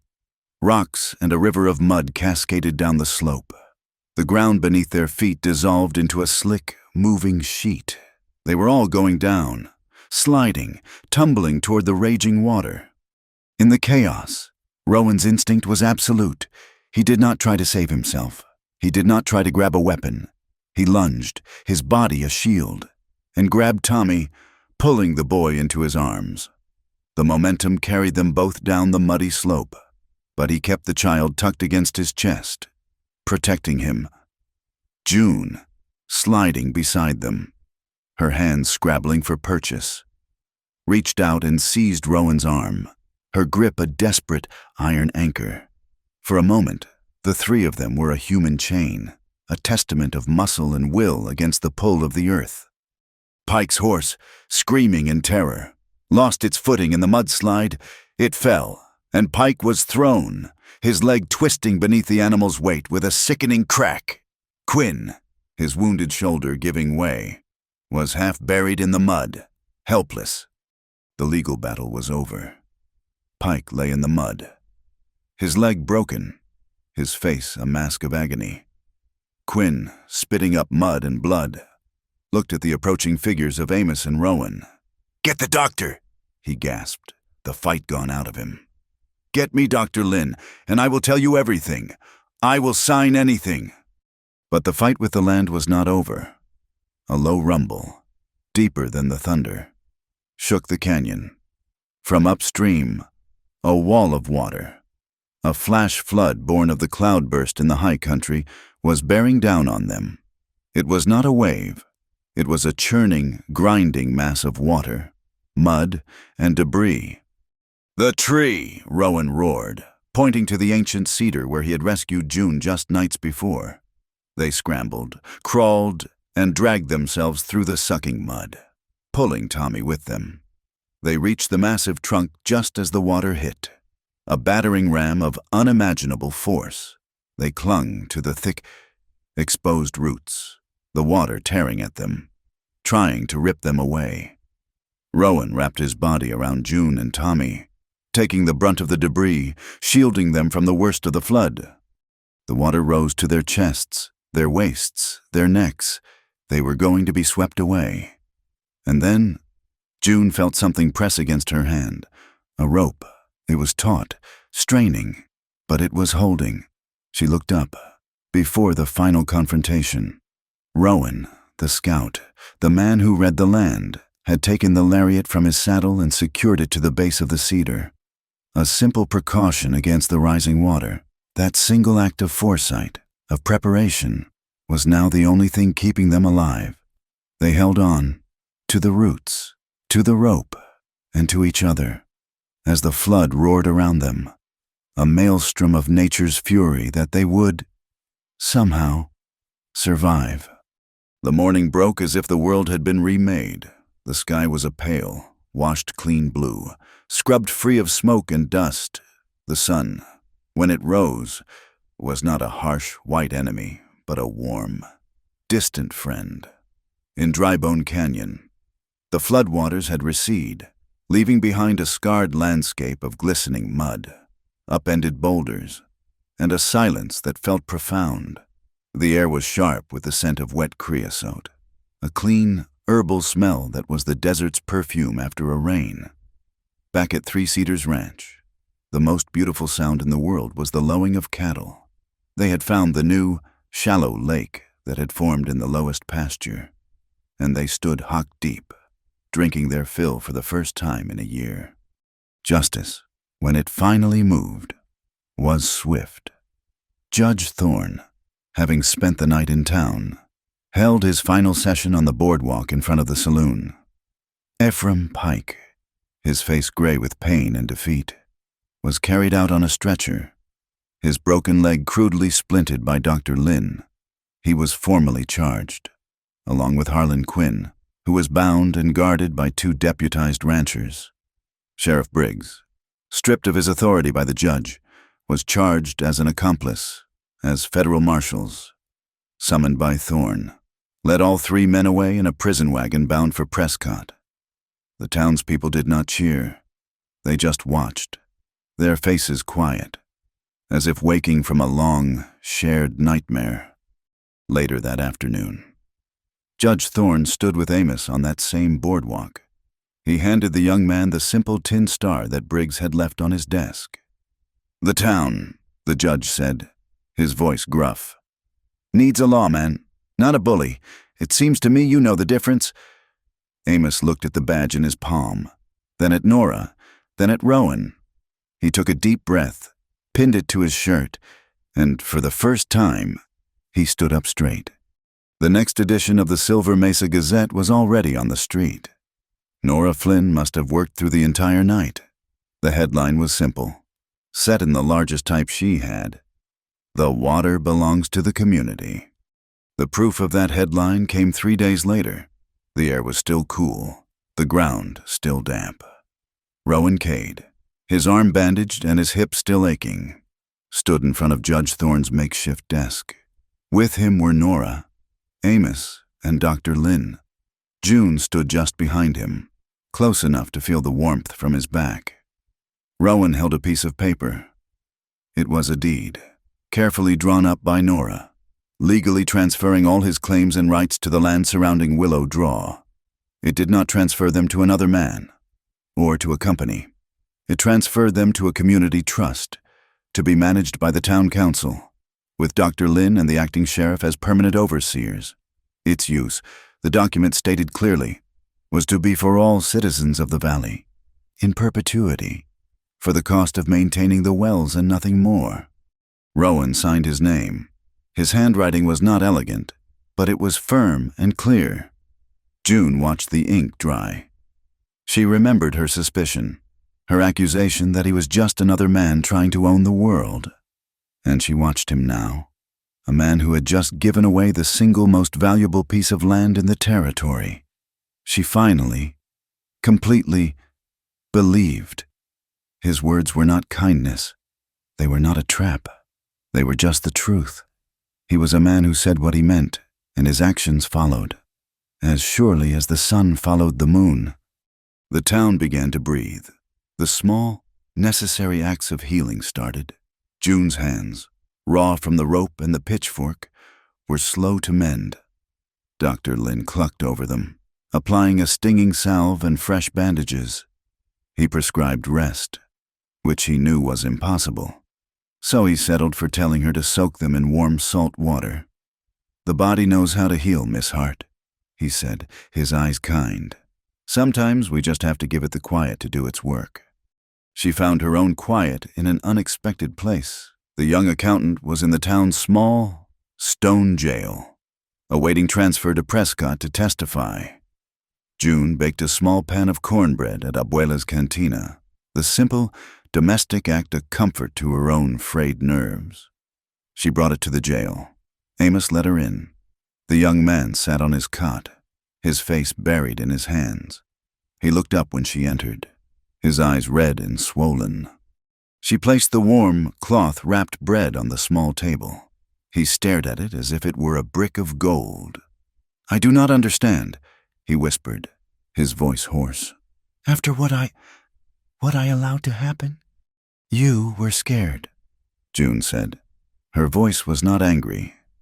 It was just tired. "A lot of people were scared." She looked at him, at the weakness that had almost cost her son's life. and she felt a sliver of pity. "You told the truth in the end." She pushed the cornbread toward him. "Eat, and when you get your second chance, do not make the same mistakes." She turned to leave. "Miss Hart," he called out. His voice choked. She looked back. He was weeping, great, silent, gulping sobs of shame and relief. She just nodded, once, and walked out into the sunlight. The town itself was mending. You could hear the sound of hammers on rooftops as men replaced shingles torn loose by the storm. Neighbors who had hoarded their well water now shared it freely, filling their neighbors' barrels. The old, suspicious silence was gone, replaced by the necessary, shared work of rebuilding. Abuela Inez took the room for rent sign from her window.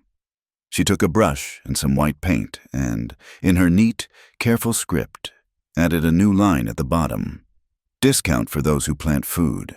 The air, June thought, felt lighter. A different kind of healing was happening at Three Cedars. June was sitting on the porch steps, trying to thread a needle with her bandaged, clumsy fingers.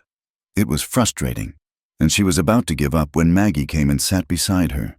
The little girl was holding a small, folded piece of cloth. She held it out to June. It was a ribbon, the color of bright, sun-ripened corn. "This is for you," Maggie said, her voice serious. "Oh," June said, surprised. "It is beautiful. Maggie, thank you." "It is for your hair," Maggie explained, as if to a very slow child. "For when you ride the horses, your hair comes undone." June looked at the simple, bright offering. She remembered a lifetime of being embarrassed by kindness, of seeing every gift as a down payment on a future debt. But this was not a debt. It was just a ribbon. From a little girl. She felt a warmth spread through her chest, a feeling so new she did not have a name for it. She smiled, a real smile that was not shadowed by fear. She did not blush. She just felt warm. "Thank you," she said again, her voice thick. "Will you help me tie it?" That night, the air was cool and smelled of the damp earth. The children were asleep.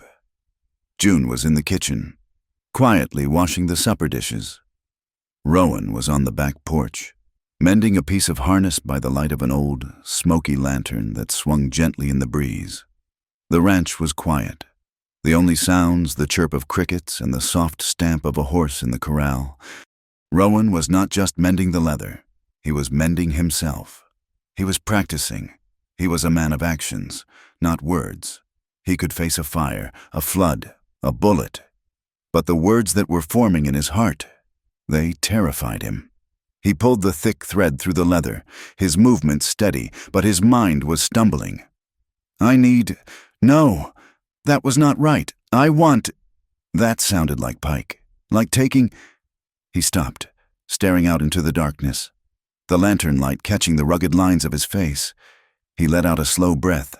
He was afraid of being too late again, of saying the wrong thing, afraid of this feeling that was growing in his chest, a feeling he had thought was buried and dead. But as he sat there, listening to the quiet sounds of June moving in his kitchen, the sound of her presence, the fear did not win. His voice, when he finally practiced the words aloud to the night air, was still rough, still hesitant, but it was not the voice of a man who was afraid. On the blackened ridge above the ranch, a place that had been a smoking ruin just days before, something impossible was happening, pushing up through the ash and the charcoal. Tiny, vibrant spears of new grass were emerging. The rain, followed by the sun, had worked a miracle. The land was not dead. It was just resting. A flock of small birds, gone for months, returned, their calls bright and sharp in the clean air. The long drought was over. The rain had come, and the water, finally, was flowing where it was supposed to. The dawn came soft. A thin mist hung over Willow Draw. It was the first morning in memory that did not taste of dust. The air was cool and damp. In the quiet, the sound of moving water was a miracle. It was the sound of the draw. no longer a dry scar, but a living, flowing creek. June Hart walked the bank. Her sprained ankle was healing, her hands still bandaged but usable. She was checking the small wire traps she had set near the patch of earth Abuela Inez had claimed for a vegetable garden. She needed to protect the future seeds from rabbits and raccoons. The work was simple. It felt good. She looked at the water, clear and shallow. Moving over the clean scoured stones, it was the water they had fought for. She heard the soft sound of hoofbeats in the damp earth. She did not startle. She did not reach for a weapon. She turned. Rowan Cade was walking toward her. He was leading 2 horses. One was his own roan. The other was a gentle-looking mare. On the mare's back was a small saddle, its leather tooled with a delicate, repeating pattern of cornflowers. He stopped a few feet away from her. The morning light was gentle on his face. The deep lines of exhaustion and worry that had seemed carved there were softer now. He looked at the water. He looked at her. He had practiced words in the dark, but they all fled. He was left only with the plain truth. He said he was not a man for speeches. He said he had spent the last years building walls. He had a house. He had a ranch, but he did not have a home. He said he did not need a person to keep his house clean or to cook his meals. He needed a person to share the house with him, to build a home. He looked directly at her, his gaze steady. The one she had once mistaken for a threat and now knew as the truest thing about him. He told her it was not because the rain had finally come. It was not because the fight was over. He said that even when the land was dust, even when the world was fire, he felt whole when she was near. He felt, he said, like he was finally standing on solid ground. He reached into his shirt pocket. He did not pull out a velvet box. He pulled out a simple, thin strip of dark leather. It was not a ring. It was a cord. Tied to it was a single, heavy bead of silver. It was not polished bright like store silver. It was rough, gleaming with a soft, deep luster. He held it out. He told her he was not a rich man. He had no gold, but he had forged this himself. He had taken it from a chunk of raw ore he had found near the old black spur. He knew, he said, it was the mine where her father had worked. He said it felt right. It was a piece of the past, a piece of the land. He wanted it to be a circle, a promise for the future. June looked at the silver bead resting in his calloused palm. She saw the past, the debt, the fear, the man who had died in the dark. And she saw the man in front of her, who had walked into floods and fires, who was offering her not a cage of protection, but a choice. She felt the last of her old fear dissolve. She was not a piece of property to be traded or won or saved. She was a woman, and she was choosing. She did not hold out her hand for him to place the ring on it. Instead, she spoke, her voice as clear and steady as the new water.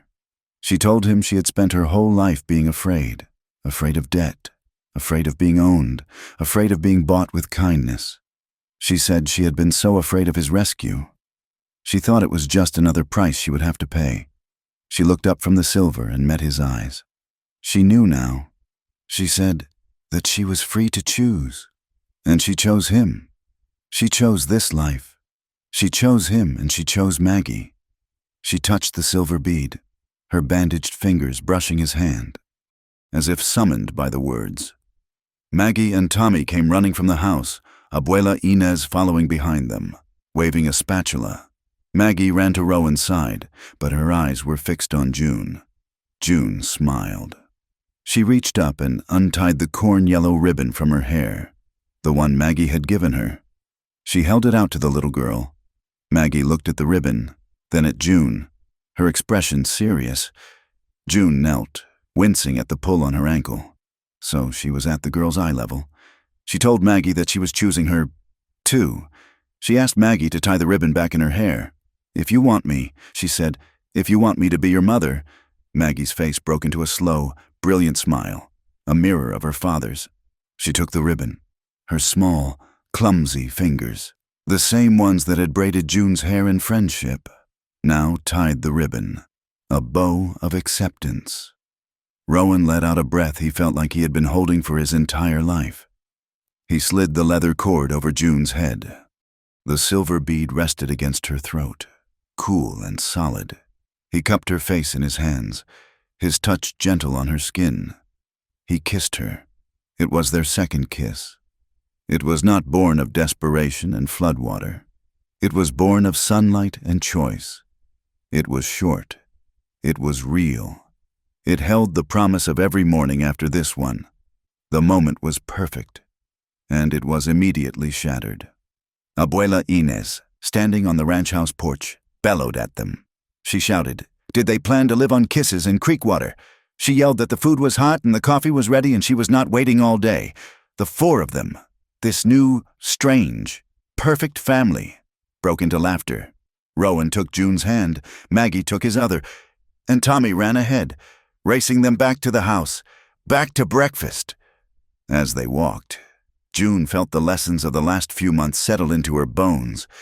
She understood now that a person was not a debt. A life could not be bought or sold. She understood that a love built on respect, on the freedom to choose, was stronger than any legal contract or ledger book. Justice came slowly. It did not arrive on its own. It had to be dragged into the light by people brave enough to stand up, people who would not stay silent, and family. She looked at the man beside her and the two children. Family was not always the one you were born into. Sometimes it was the one you built, piece by piece, out of hardship and trust. The future of Silver Mesa was being built, too. The following week, Nora Flynn stopped June on the street. She said the town needed a real school, a permanent one. She said the town needed a teacher who was not afraid of anything. June, for the first time, said yes without thinking of the cost. Rowan and the new Sheriff Amos spent their evenings at the ranch, not cleaning guns, but drawing maps. They were planning the community irrigation system, a series of ditches and gates that would carry the water from Willow Draw to all the small farms and ranches. A network of life. Dr. Lynn, his own small clinic no longer overwhelmed by mining accidents and desperation, had cleared a patch of ground behind his office. He was planting a garden, rows of herbs and medicinal plants, a place of healing. That evening, June stood on the porch of the ranch house. Her house. It was not raining. The sky was a clear, deepening purple, studded with the first stars. But the water in Willow Draw was still flowing. It was enough. Enough for the fields. Enough for the cattle. Enough for the people. It was enough for a new life. For a home. The wind, no longer carrying dust and fire, moved gently through the branches of the big cedar trees. It was a soft, clean sound. And as it whispered past her, brushing the corn-yellow ribbon in her hair, it sounded like a promise, like the echo of a voice in the dark. Only you. Thank you for listening to this story. We would love for you to comment where you are listening from so we can all connect and share our thoughts. Please subscribe to my channel, Wild West Night, like this video, and give it a boost by pressing the hype button so this story can be heard by more people.